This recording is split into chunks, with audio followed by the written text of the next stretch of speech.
வணக்கம் தோழமைகளே. ஸ்ரீகலாவின் தமிழ் நாவல்கள் யூடியூப் சேனலிற்கு உங்களை அன்போடு வரவேற்கிறேன். நம்ம சேனலில் பார்க்க போகிற நாவல் எழுத்தாளர் ஸ்ரீகலா அவர்களின் மெழுகு பாவை இவளோ பாகம் 1. வாங்க கதைக்குள்ள போகலாம். பேசும் கதைகளின் குரலாய் நான் மனோசங்கரி. அத்தியாயம் 1. அன்று காலையில் வழக்கம் போல் அலுவலகத்துக்குள் நுழைந்த கார்த்திகேயன் மனதில் என்றைக்கும் இல்லாத வண்ணமாய் இன்று அதிக மகிழ்ச்சி கரை புரண்டோடியது. இருக்காத பின்னே ஒரு வருடமாய் தன் மனதில் பூட்டி வைத்து காத்திருந்த அவனது காதலுக்கு இன்றுதான் நல்ல காலம் பிறந்திருக்கின்றது. அலுவலகத்தில் பணிபுரியும் அனைவரும் அவனுக்கு காலை வணக்கம் சொல்ல அதை சிறு புன்னகையுடன் கடந்து சென்றவன் அவளை கடந்து செல்லும் போது மட்டும் வழக்கமான தனது அழுத்தமான பார்வையை அவள் மேல் செலுத்தினான். தனது முதலாளியின் அந்த பார்வையின் பொருளை என்றும் போல் இன்றும் புரியாது விழித்தவள் பின் அவனை பார்த்து கள்ளங்கபடமற்ற மனதுடன் புன்னகை புரிந்தாள் சித்தாரா. குட் மார்னிங் சார் என்று வணக்கம் தெரிவிக்க, உனக்கு நான் சாரா, நான் கார்த்திக் அல்லவா என்று எப்போதும் போல் மனதுக்குள் சொல்லிக் கொண்டவன் அவளது வணக்கத்தை ஆமோதித்தபடி தனது அறைக்குள் சென்றான். அந்த வார்த்தைகளை அவளுக்கு சொன்னானா இல்லை தனக்கு தானே சொல்லிக் கொண்டானா அது அவனுக்கு தெரியவில்லை. தெரியவும் வேண்டாம், அதை தெரிந்து கொள்ளவும் அவன் விரும்பவில்லை. அது தெரியாமல் இருக்கும் வரைதான் அவனுக்கு நிம்மதி. தனது இருக்கையில் அமர்ந்து ஏதேதோ நினைவுகளின் தாக்கத்தில் அலைக்கழித்த தன் மனதை கண்களை இறுக மூடி சமன்படுத்த முயன்றான். May come in sir?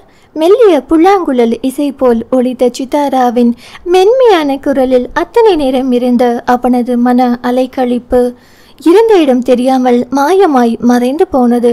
எஸ், கம்பீரமாய் அவன் சொன்னதும் உள்ளே வந்தவள் அன்றைய அவனது வேலைகளை பட்டியலிட்டு சொன்னாள். எல்லாவற்றையும் நிதானமாய் கேட்டுக்கொண்டவன், ஈவினிங் 6 o'clock மேலுள்ள எல்லா ப்ரோக்ராமையும் கேன்சல் பண்ணிடு என்றான். சார், 7 o'clock அந்த ஃபாரின் கிளையண்ட் கூட முக்கியமான மீட்டிங் இருக்கு, அவள் ஞாபகப்படுத்தினாள்.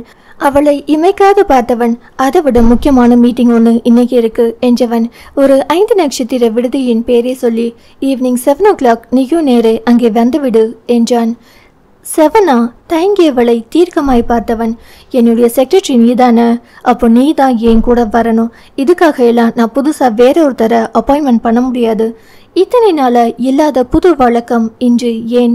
மனதுக்குள் கேள்வி முளைத்தாலும் சம்பளம் கொடுக்கும் முதலாளியிடம் கேள்வி கேட்க பயந்து சரி என்று தலையாட்டியவளை கண்டு அவன் மனதுக்குள் சிரித்தாலும் வெளியே இறுக்கமாய் இருப்பது போல் காட்டிக்கொண்டான். அவள் வேறு ஒன்றும் பேசாது அவனிடம் கையெழுத்து வாங்க வேண்டிய கோப்புகளை அவனிடம் நீட்டினாள். அதில் கையெழுத்து போட்டு கொடுத்தவன் அவள் செய்ய வேண்டிய வேலைகளை பட்டியலிட்டு உத்தரவிட்டான். அவளை அனுப்பிவிட்டு உஃப் என்று மூச்சை இழுத்துவிட்டபடி தனது நாற்காலியில் சாய்ந்தான். அவன் பெயர் கார்த்திகேயன். தமிழகத்தில் முன்னணி நிறுவனமான ஆர்கே இண்டஸ்ட்ரீஸின் ஒரே வாரிசு. ஏகப்பட்ட தொழில்கள், ஏகப்பட்ட சொத்துக்கள். இத்தனை இருந்தும் கார்த்திக் மிகவும் எளிமையானவன். பணம், பகட்டு இதையெல்லாம் தாண்டி அவன் மனதில் சாதாரண ஒரு வாழ்க்கையை சந்தோஷத்துடன் அனுபவித்து வாழ வேண்டும் என்ற ஆசை பேராசையாக இன்று வரை நிறைவேறாத ஆசையாக இருந்து வருகிறது. அவனது சின்ன சின்ன ஆசைகளை, சந்தோஷங்களை கூட நிறைவேற்ற முடியாமல் அதற்கு தண்டனையாக அவனது தந்தை ராகவேந்தர் அவனுக்கு கடிவாளம் போட்டுக்கொண்டே இருப்பார். அதில் அவனுக்கு எரிச்சல் இருந்த போதிலும் தனது அன்னை மனோகரிக்காக அனைத்தையும் பொறுத்து கொண்டு வாழ்பவன். ஆனால் இனிமேலும் தந்தையின் அஜாகிரதையை பொறுத்து கொண்டு போக முடியாது என்று முடிவெடுத்து அதை செயலாற்ற எண்ணி தான் சித்தாராவை இன்று நட்சத்திர விடுதிக்கு அழைத்தது. இனி அவரால் என்னை கட்டுப்படுத்த இயலுமா? மனதுக்குள் கேலியாய் நினைத்தவனுக்கு அத்தனை சந்தோஷமாய் இருந்தது. பின்னே எத்தனை அழகாய் திட்டம் போட்டு கச்சிதமாய் காய் நகர்த்தி தந்தையின் திட்டங்களை தவிடுபொடியாக்கி இன்று தனது விருப்பத்தை நிறைவேற்றப் போகிறான். இதுவே அவனது வாழ்நாள் சாதனை அல்லவா? அந்த நினைவே அவனுக்கு அத்தனை சந்தோஷத்தை கொடுத்தது.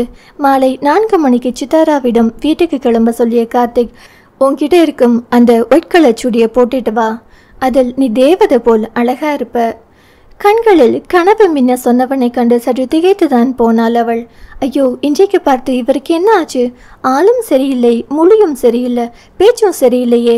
மனதுக்குள் பயந்தாலும் சரி என்று தலையாட்டி விட்டு சென்றவளை கண்டு அவனது உதடுகளில் புன்னகை விரிந்தது.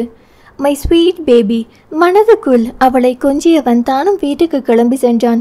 வீட்டுக்கு சென்று குளித்து உடையை மாற்றிக்கொண்டு கிளம்பியவனை தடுத்து நிறுத்திய மனோகரி, கார்த்திக், இன்னைக்கு 7 மணிக்கு ஏதோ பிஸ்னஸ் மீட்டிங்கோட டின்னர் இருக்காம். அப்பா உங்ககிட்ட சொல்ல சொன்னாருப்பா.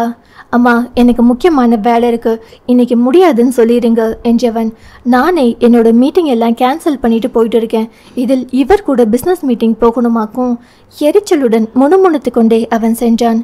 கணவன் வடக்கு என்றால் மகன் தெற்கு என்று முறைத்து கொண்டு திரும்பி நிற்பான். இருவரையும் இணைக்கும் பாலம் அவர்தான். என்றுதான் இருவரும் இணைந்திருக்க போகிறார்களோ என்று எண்ணிய மனோகரி தனது வேலையை பார்க்க சென்றாள். உற்சாகமாய் காரை கிளப்பிய கார்த்திக் முதலில் காதலை சொல்லும் வாழ்த்து அட்டை மற்றும் சிகப்பு ரோஜாக்கள் அடங்கிய பூங்கொத்து 2ஐயும் வாங்கியவன். அடுத்து நகைக்கடைக்கு சென்று சித்தாராவிற்கு பொருத்தமாய் கழுத்தணி, தோடு, வளையல், மோதிரம் என்று அனைத்தும் வைரத்தில் தேர்வு செய்தவன் அதை வாங்கி கொண்டு அந்த 5 நட்சத்திர விடுதிக்குள் நுழைந்தான். சரியாக மணி மாலை 6:55 ஆனது. வாயிலேயே தன்னவளுக்காக தவிப்புடன் காத்திருந்தான் அவன். அவளும் அவனை ரொம்ப நேரம் தவிக்க விடாமல் சொன்னபடி 7 மணிக்கு அங்கு வந்து சேர்ந்தாள். ஹாய் சித்து.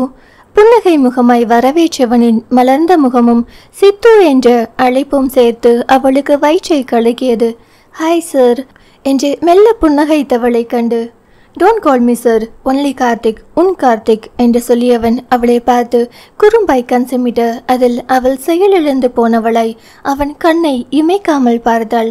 அவளது தேகம் தடதடக்க, கை கால்கள் எல்லாம் பயத்தில் சில்லிட்டு போனது. ஹே பேபி, என்கிட்ட என்ன பயம் என்றவன் அவளது கரத்தை கெட்டியாக பிடித்து கொண்டு, இங்கே பேசணுமா, உள்ள போய் பேசலாமா என்றபடி அவளை அழைத்து செல்ல அவனது ஒவ்வொரு வார்த்தையிலும் செயலிலும் மனம் உறைந்து போயிருந்தவள் கால்கள் மட்டும் அவன் சொன்னபடி அவனுடன் இணைந்து நடந்தது. ஏற்கனவே முன்பதிவு செய்யப்பட்டிருந்த மேசை அருகில் வந்ததும் நாற்காலியை இழுத்து போட்டு அவளை அமர செய்தவன் பின் தானும் அமர்ந்தான்.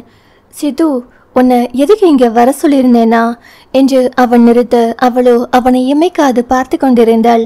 அப்போதுதான் அவளது நிலையை உணர்ந்தவன். ஹே, என்னாச்சு? அவளது கையை பிடித்து அவன் உழுக்க அப்போதுதான் உயிர் வர பெற்றவளாய், சொல்லுங்க சார் என்றாள்.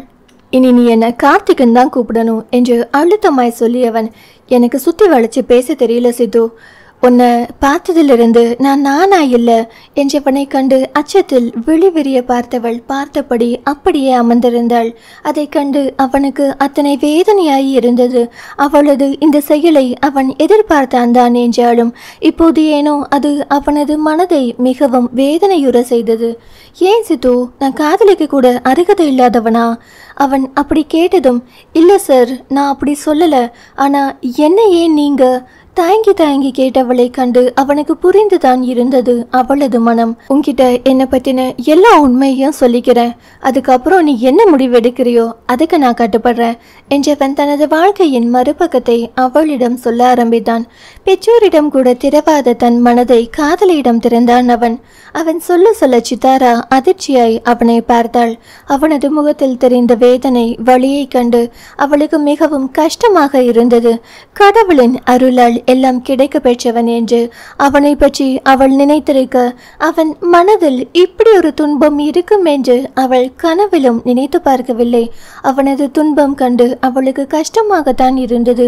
அவனுக்காக அவள் வருத்தப்படுகிறாள் தான், இல்லை என்று சொல்லிவிட முடியாது. ஆனால் அதற்காக அவனை நெருங்க அவளால் முடியாது, முடியவும் கூடாது. அதுதான் நிதர்சனமும் கூட. அவளிடத்தில் எல்லாவற்றையும் சொல்லி முடித்தவன் வேதனையுடன் கண்களை மூடிக்கொண்டான். வெகு நேரம் சென்றும் அவன் கண் திறக்கும் வழி தெரியாததால் அவள் சார் என்றழைக்க அவளது அழைப்பில் கண் திறந்தவன், இப்போ சொல்லு, நான் உன்னை காதலிப்பதில் என்ன தவறு இருக்கிறது? அவன் இப்படி கேட்டால் அவள் என்ன சொல்ல முடியும்? அவளின் மௌனம் அவனை கொல்லாமல் கொள்ள, சித்து, என் உயிர் இருக்கும் வர நான் உன்னை கண் கலங்காம வச்சு காப்பாற்றுவேன். இதில் உனக்கு எந்த சந்தேகமும் வேண்டாம். என் வாழ்க்கையில் மனைவி என்று ஒருத்தி இருந்தாள், அது நீ மட்டும்தான். நான் உன்னை என் காதலியாக இருன்னு கேட்கல, என் மனைவியாக வான்னு தான் கேட்கிறேன் என்றவன் அவள் முன் மண்டியிட்டு அமர்ந்து தனது கையில் இருந்த ரோஜா பூங்கத்தை அவள் முன் நீட்டி, இந்த காதலர் தினத்தில் என் காதலை உன்னிடம் சொல்ல ஆசைப்பட்ட, ஐ லவ் யூ பேபி. அவனது செயலில் அவள் திகைத்து போய் போய் நாற்காலியிலிருந்து எழுந்து விட்டாள். இத்தனை நாளாய் அவன் அவளை பார்த்த பார்வைக்கான அர்த்தத்தின் புதிருக்கான விடை இன்றுதான் அவிழ்ந்தது. ஆனால் அது அவளுக்கு மகிழ்ச்சியை தருவதற்கு பதிலாக துன்பத்தை அல்லவா தருகிறது. ஆனாலும் அவன் மண்டியிட்டதில் பேதை பெண்ணின் மனம் தடுமாறத்தான் செய்தது. தொழில் சாம்ராஜ்யத்தின் இளவரசன் அவன் போய் சாதாரண அன்றாடங்காட்சி பெண்ணான அவள் முன் மண்டியிடுவதா? அவளது கண்கள் கலங்கியது. அவள் மனம் மெல்ல அவன் பால் சாய ஆரம்பித்தது. கம்பீரமான ஆண்மகன் தன் முன் மண்டியிட்டு காதல் யாசகம் கேட்பது அவளுக்கு அத்தனை கர்ப்பமாயிருந்தது. அதிலும் அவன் கூறிய, என் வாழ்க்கையில் மனைவி என்று ஒருத்தி இருந்தாள், அது நீ மட்டும்தான் என்ற வார்த்தைகள் அவள் காதல் மீண்டும் மீண்டும் ஒலித்தது. ஆனாலும் இந்த கேள்விதான் அவள் மனதை குடைந்தது. இது தனக்கு சரி வருமா என்று யோசித்து அவள் குழம்பி போனாள். ப்ளீஸ் எழுந்திருங்களே என்று சங்கடமாய் கூறியவள் வெகு கவனமாய் அவனை சார் என்று அழைப்பதை தவிர்த்திருந்தாள். அதை கண்டு கொண்டவனின் கண்கள் மின்னியது. அப்போ இதை வாங்கிக்கோ. ரோஜாக்களை அவன் அவளிடம் நீட்டினான். அழகிய பூக்களை தவிர்க்க மனமில்லாமல் வாங்கி கொண்டவளை கண்டு அவனது மனம் மலர்ந்தது. அதை கண்டு அவசரமாய் அவள், அதுக்காக நான் உங்க காதலை ஏத்துக்கிட்டேன்னு அர்த்தம் இல்லை. அவள் சொன்னதும் வாய்விட்டு சிரித்தவன், ஓகே ஓகே பேபி என்று எழுந்தவன் அவள் அருகில் இருந்த நாற்காலியில் அமர்ந்தான். இப்போ சொல்லு, என் காதலை ஏத்துக்கிறதில் உனக்கு என்ன தயக்கம்? இப்போது அவனது காதலை அவள் மறக்கவில்லை. எனக்கு கொஞ்சம் யோசிக்கணும் சார் என்று சொல்ல வந்தவள் சொல்லாமல் நிறுத்தினாள். கார்த்திக் அவன் புன்னகையுடன் எடுத்து கொடுக்க அதை கண்டு அவளது முகத்திலும் புன்னகை மலர்ந்தது. ப்ளீஸ் நான் யோசிக்கணும் என்று மீண்டும் அவள் சொல்ல அதில் பெருமூச்சை இழுத்து விட்டவன், நிதானமா எத்தனை நாள் வேணும்னாலும் எடுத்து யோசி, ஆனால் பதில் எனக்கு பாசிட்டிவாக தான் வரணும். அவளது கையை வருடி கொண்டு சொன்னவனின் தொடுகையில் அவளது மனம் உருக துவங்கியது. என்னமோ நிஜம், அவனது இந்த காதல் பொய்யில்லை. இதோ அவனது தொடுகையில் அவள் உள்ளம் உருகுவதும் பொய்யில்லை.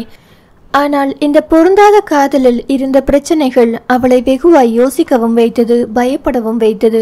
எனக்கு பயமா இருக்கு, தன் உள்ளத்தை சற்றும் மறைக்காமல் அவள் கூற அதில் அவனது புன்னகை முகம் இறுகி சற்று கடினமானது. இதில் நீ பயப்படுற அளவுக்கு ஒன்றும் இல்லை, எல்லாமே நான் பக்காவாக பிளான் பண்ணிட்டேன். நான் நம்ம காதல் நமக்கான வாழ்க்கைன்னு எல்லாத்தையுமே நான் பிளான் பண்ணிட்டேன் என்றவன் அவளுக்காக அவன் யோசித்து செய்திருந்த திட்டங்கள் அனைத்தையும் ஒவ்வொன்றாய் கூற துவங்கினான். இத்தனை நேரம் அவனது வார்த்தைகள் உணர்த்தாத காதலை அவனது ஒவ்வொரு செயலும் அவளுக்கு உணர்த்தியது. இது எல்லாம் எனக்காக தானா?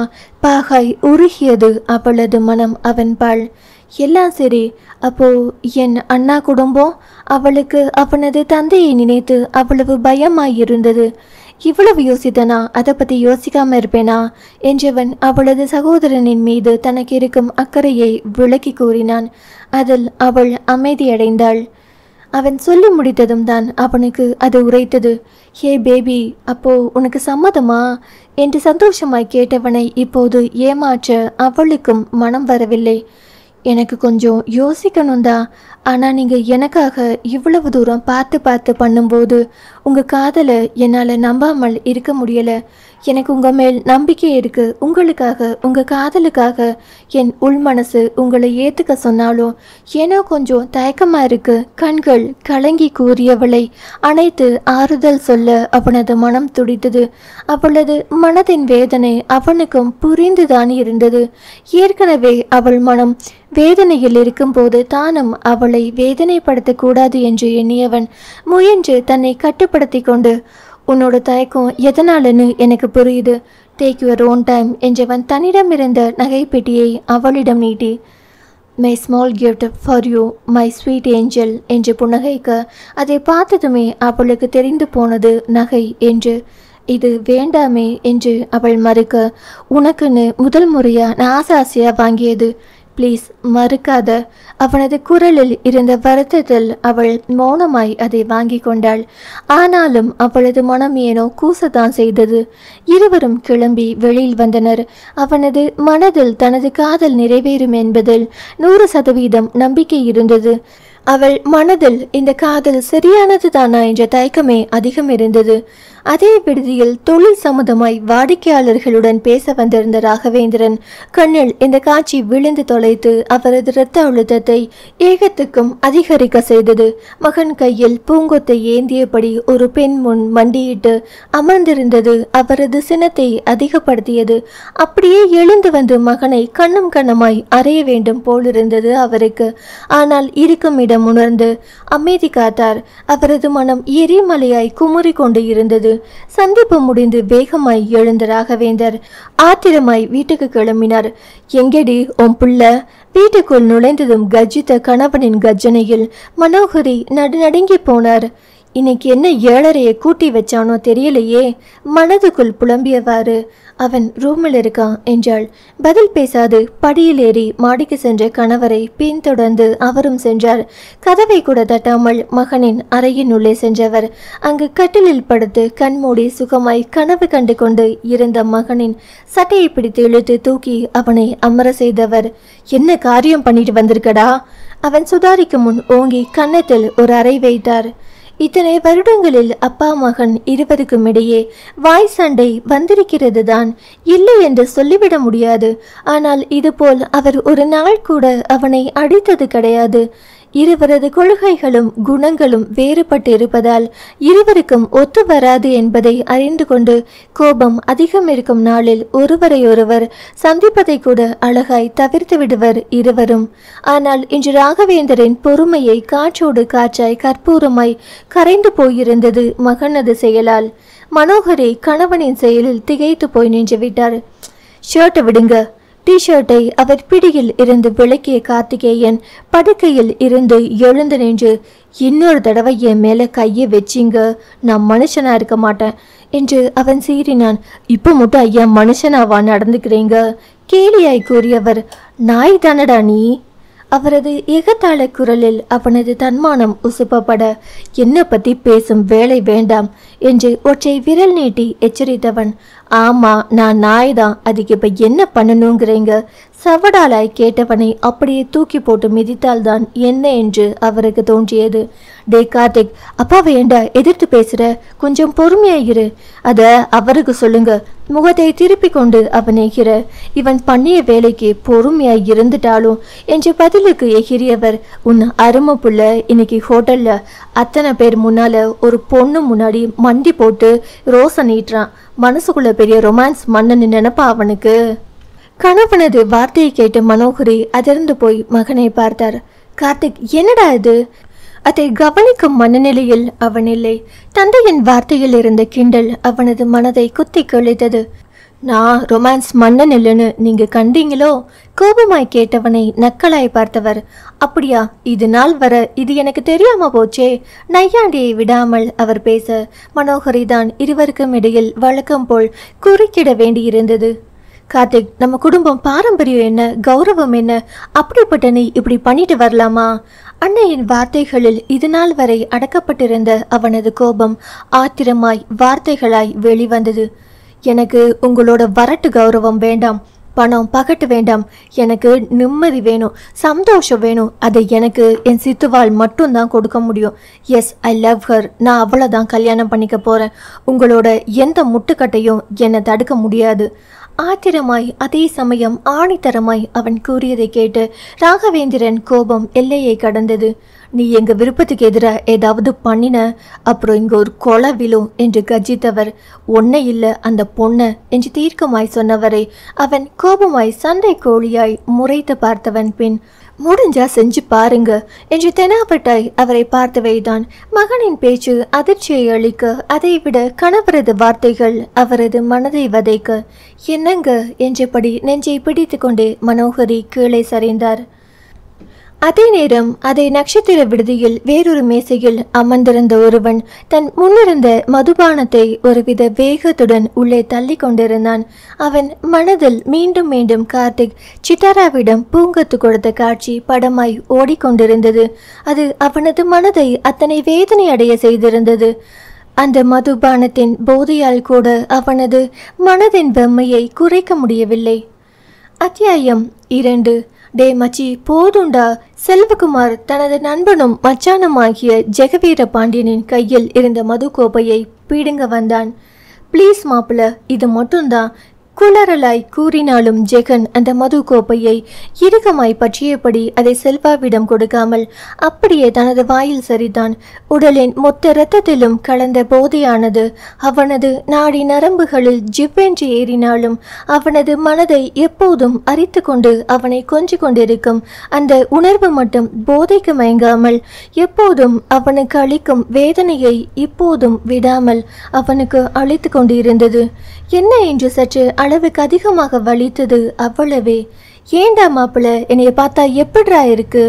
தோழனின் வார்த்தையில் அவனை ஏறிட்டு பார்த்த செல்வா மனதுக்குள், உனக்கு என்னப்பா, ஐயனார் சிலை மாதிரி நல்லா தான் இருக்க. இதை நீ கண்ணாடியில் பார்த்தா கூட உனக்கே தெரியும். இதுக்கு ஏன் வாயை கின்ற சாமி? புலம்பிக் கொண்டே, உனக்கு என்னடா மச்சி, ஆளு அம்சமா அழகா தானடா இருக்க. என்ன ஆளுதான் கொஞ்சம் கருப்பு. அதற்கு முறைத்த நண்பனை பார்த்து தனது 32 பற்களை காட்டி சிரித்த செல்வா, அது கருப்பில்லடா, மாநிறம்னு சொல்ல வந்தேன். டங் ஸ்லிப் ஆகிருச்சு என்று வழிய, நான் கருப்பா இருந்தாலும் ஆண் அழகண்டா என்று தன்னை ஜெகன் புகழ்ந்து கொள்ள, மச்சி, எவ்வளவு போதையில் இருந்தாலும் இதிலெல்லாம் தெளிவுதான். மனதுக்குள் நொடித்து கண்டாலும் அறியாத பார்வை ஒன்றை ஜெகனின் மீது வீசினான் செல்வா. நீ எப்படி பால் வடிய முகத்தோட பார்த்தா நான் நம்பிடுவேனா? உன்னை பத்தி எனக்கா தெரியாது மாப்பிள்ள. நானே எத்தனை பேரை கவுண்டர் கொடுக்குற ஆளு. எனக்கேவா? மிதப்பாய் பார்த்த நண்பனை கண்டு ஹிஹி என்று அசடு வழிந்தான் செல்வா. மாப்பிள்ள, நீயும் கொஞ்சம் குடியேண்டா. வேண்டாம்டா, அப்புறம் உன் தங்கச்சி சாமி ஆடிடுவா என்று வேகமாய் மறுத்தவனை கண்டு வாய்விட்டு சிரித்தவன், இது தாண்டா உன்கிட்ட எனக்கு பிடிச்ச விஷயம். என் தங்கச்சி கிட்ட உனக்கு இருக்கிற மரியாதைய எல்லாரும் நீ அவளுக்கு பயப்படுறதா பார்க்குறாங்க. ஆனால் நான் அதை லவ்வா தாண்டா பார்க்குறேன். அதை சொல்லும்போது ஜெகனின் முகத்தில் வந்து சென்ற உணர்வுகளை கண்டு செல்வாவின் மனதில் வருத்தம் எழுந்தது. மச்சி, ஆறுதலாய் அவனது கையை அழுத்தி கொடுத்தான் செல்வா. அதில் ஜெகனின் உணர்வுகள் கிளறப்பட்டதோ. ஏண்டா மாப்பிள்ள, என்னை பார்த்தா பொறுக்கி மாதிரியா இருக்கு, இல்ல அயோக்கியன் மாதிரி இருக்கா? என்னை பார்த்தா எப்படிரா தெரியுது? ஜெகனின் மனம் இப்போது அடிப்பட்ட குழந்தையாய் கதறிக்கொண்டிருக்கும் என்பதை உணர்ந்தவனாய் செல்வா, விடுடா மச்சி, விட முடியலேடா.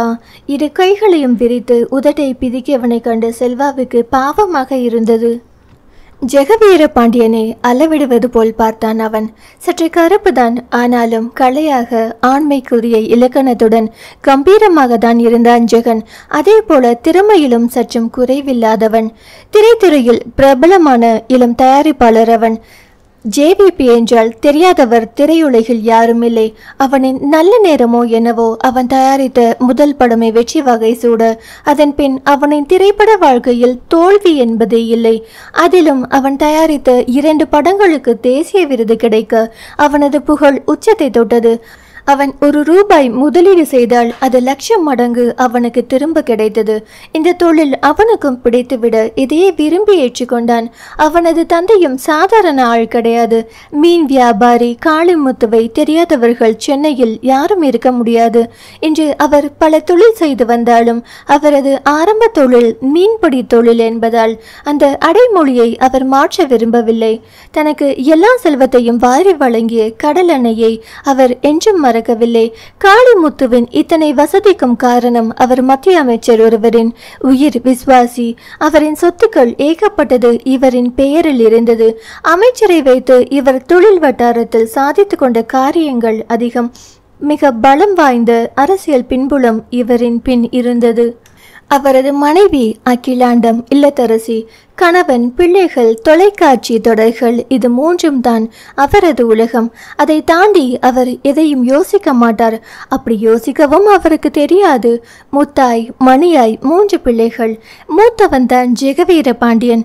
2வது பெண் ரஞ்சினி. அவளது கணவன் பெயர் நரேந்திரன், மருத்துவராக இருக்கின்றான். ஒரு பெண் குழந்தை நயனா. 3வது பெண் ரம்யா. அவளை தான் செல்வாவுக்கு திருமணம் செய்து கொடுத்திருக்கின்றது. செல்வகுமார் காளிமுத்துவின் தங்கை மகன். சிறு வயதில் பெற்றோரை இழந்தவனை அழைத்து வந்த காளிமுத்து அவனை வளர்ச்சியாக்கி தனது மகளை அவனுக்கு திருமணம் செய்து கொடுத்து வீட்டோடு மாப்பிள்ளையாக்கி கொண்டார். அந்த அயோக்கியனை நல்லவன்னு நம்புற உலகம் ஏண்டா என்னை யோகியனா நம்ப மாட்டேங்குது. முதலில் இருந்த ஜெகன் இதே வசனத்தை கூறியிருந்தால் செல்வா கூட அவனை நம்பியிருக்க மாட்டான் தான். ஆனால் இப்போது இருக்கும் ஜெகனை பற்றி அவனுக்கும் நன்றாக தெரியும். அதனால் அமைதி காத்தான். அப்படி நான் என்னடா பாவம் செஞ்சேன்? யாருக்கும் கெடுதல் செஞ்சேனா? இல்லையே. அப்படி எனக்கு மட்டும் ஏண்டா? விடை தெரியா கேள்விகள் பல உண்டு. அதில் ஜெகனின் கேள்வியும் ஒன்று. புரிஞ்சுக்காதவங்களை பற்றி யோசிக்கிறத விட நம்மளை புரிஞ்சுக்கிட்டவங்களை பற்றி யோசிக்கிறது தாண்ட புத்திசாலித்தனம். மறைமுகமாய் பேசிய செல்வாவை நக்கலாய் பார்த்தவன், அப்படியா மாப்பிள்ள? சரி, ரம்சை தவிர வேற யாரையாவது நீ கல்யாணம் பண்ணிக்க சொன்னா பண்ணிக்குவியா? சரியான புள்ளியில் தன்னை அடிக்கும் நண்பனை கண்டு ஆயாசம் அடைந்தவன் அமைதி காத்தான். பேச முடியல, அது மாதிரி தான் எனக்கும் என்றவன். எப்படிடா அந்த அயோக்கியன் அவ நம்புறா? அவ முன்னாடி மண்டி போட்டு லவ் சொன்னதும் அவளுக்கு லவ் பொத்துக்கிட்டு வந்துருச்சாக்கும். என்ன ஏதுன்னு கொஞ்சம் கூட அவ யோசிக்க மாட்டாளாடா என்று சித்தாராவை சிறிது நேரம் வசைப்பாடியவன். ஆனா நான் இதை சும்மா விட மாட்டேன்டா. கண்கள் சிவக்க ஆத்திரத்துடன் கூறியவன் கையில் இருந்த கண்ணாடி கோப்பையை இறுக பற்ற அதில் அந்த கோப்பை உடைந்து சிதறி அவனது கையை கிழித்தது. டேய், என்னடா பண்ற? தனது கைக்குட்டையை எடுத்து ஜெகனின் கையில் வழிந்த இரத்தத்தை துடைக்க அருகில் சென்றான் செல்வா. செல்வா, அங்கே நில்லு. இறுகி ஒலித்த நண்பனின் குரலில் அப்படியே நின்று விட்டான் செல்வா. வலிக்கணுண்டா, இன்னும் எனக்கு வலிக்கணுண்டா. இந்த வலியாவது என் மனசோட வலியை குறைக்குதான்னு பார்ப்போம். கண்களை மூடி நாற்காலியில் அவன் சாய செல்வா கண்ணசிவில் பேரரை அழைத்தவன். எல்லாவற்றையும் சுத்தப்படுத்த சொல்லியவன் மொதவிற்கான பணத்தையும் செலுத்திவிட்டு ஜெகனை பார்த்தான். மச்சி, மாமா கால் பண்ணிட்டே இருக்கார்டா, வீட்டுக்கு போகலாம். அவன் சொன்னவுடன் கண்களை திறந்தவன் தனது கை கடிகாரத்தை பார்க்க அது மணி 1 காட்டியது. மெல்ல எழுந்தவன் போதையில் தடுமாற செல்வா அருகில் வந்து அவனை தாங்க வர, நான் ஸ்டெடியா தான் இருக்கேன் மாப்ள என்று அவனை விலக்கியபடி நடந்தான் ஜெகன். ஒருவித துயரத்துடன் அவனை பின்தொடர்ந்தான் செல்வா. தள்ளாடி கொண்டே வீட்டினுள் நுழைந்த ஜெகனை கண்டு, கண்ணப்பா, என்ன இது? வரவேற்பறையில் அமர்ந்திருந்த காளிமுத்து பதறி போய் மகன் அருகில் வந்தவர் அவனது முகத்தை வருடி கொடுக்க, இவ்வளவு நாள் இல்லாத பழக்கம் இப்ப என்னடா புதுசா? அகிலாண்டமும் கண்கள் கலங்கியபடி மகன் அருகே வர, ஒன்னும் இல்லை நைனா, லேசாதான் குடிச்சேன் என்றவன் அங்கிருந்த சோஃபாவில் தொப்பென்று அமர்ந்தான். அவன் அருகில் அமர்ந்த காளிமுத்து அவனது கை காயத்தை கண்டு பதற்றத்துடன், எப்படி அடிபட்டது? அகிலா, அந்த மருந்து எடுத்துட்டு வா மனைவியை நோக்கி சொல்ல, வேண்டாமா அன்னையை தடுத்த ஜெகன். இந்த வழி எனக்கு வேணும் நைனா என்று கூறியபடி சோஃபாவில் சாய்ந்து கொண்டான். மகனை வேதனையுடன் பார்த்த காளிமுத்து செல்வாவிடம், கண்ணப்பா, இவ்வளவு குடிச்சிட்டு இருக்கும்போது நீ என்ன பண்ணிட்டு இருந்த? தடுத்திருக்க வேண்டாமா? கோபமாய் கேட்டார். நைனா, அவனை ஒன்றும் சொல்லாத என்று ஜெகன், செல்வா, நீ ரூம்க்கு போடா என்று அனுப்பி வைத்தான். தப்பித்தோம் பிழைத்தோம் என்று அவன் தனது அறைக்கு ஓடிவிட்டான். கண்ணப்பா கவலையுடன் தன்னை பார்த்த தந்தையை பார்த்து அவன் புன்னகைத்தாலும் அதில் ஜீவன் இல்லை என்பதை அந்த தந்தை உணர்ந்தே இருந்தார். ஏன்பா உன்னை நீயே வருத்திக்கிற? வலிக்குது நைனா என்று தனது இடது நெஞ்சை நீவி விட்டவனை கண்டு பெற்றோர் இருவருக்கும் கண்கள் கலங்கத்தான் செய்தது. ஏன் நைனா, என்ன அவளுக்கு பிடிக்கல? அவனை மாதிரி நான் அழகா இல்லைனா? இல்லை அவனை மாதிரி வெளிநாட்டில் போய் படிச்சுட்டு வரலனா? ஏன் அவளுக்கு என்ன பிடிக்கல? தனக்கு தானே புலம்பியவன், நான் அவனை மாதிரி அழகா இல்லாமல் இருக்கலாம், வெளிநாட்டில் போய் படிச்சுட்டு வந்தவனா இல்லாமல் இருக்கலாம், அவனை மாதிரி நாகரிகமா நடந்துக்க தெரியாதவனா இருக்கலாம். ஆனா என்று நிறுத்தியவன் தந்தையை பார்த்து கண்கள் கலங்க, ஆனா அவனை விட நான் அவளை உயிருக்குயிரா காதலிக்கிறேன். அவளுக்காக என் உயிரையும் கொடுக்க நான் தயாரா இருக்கேன்.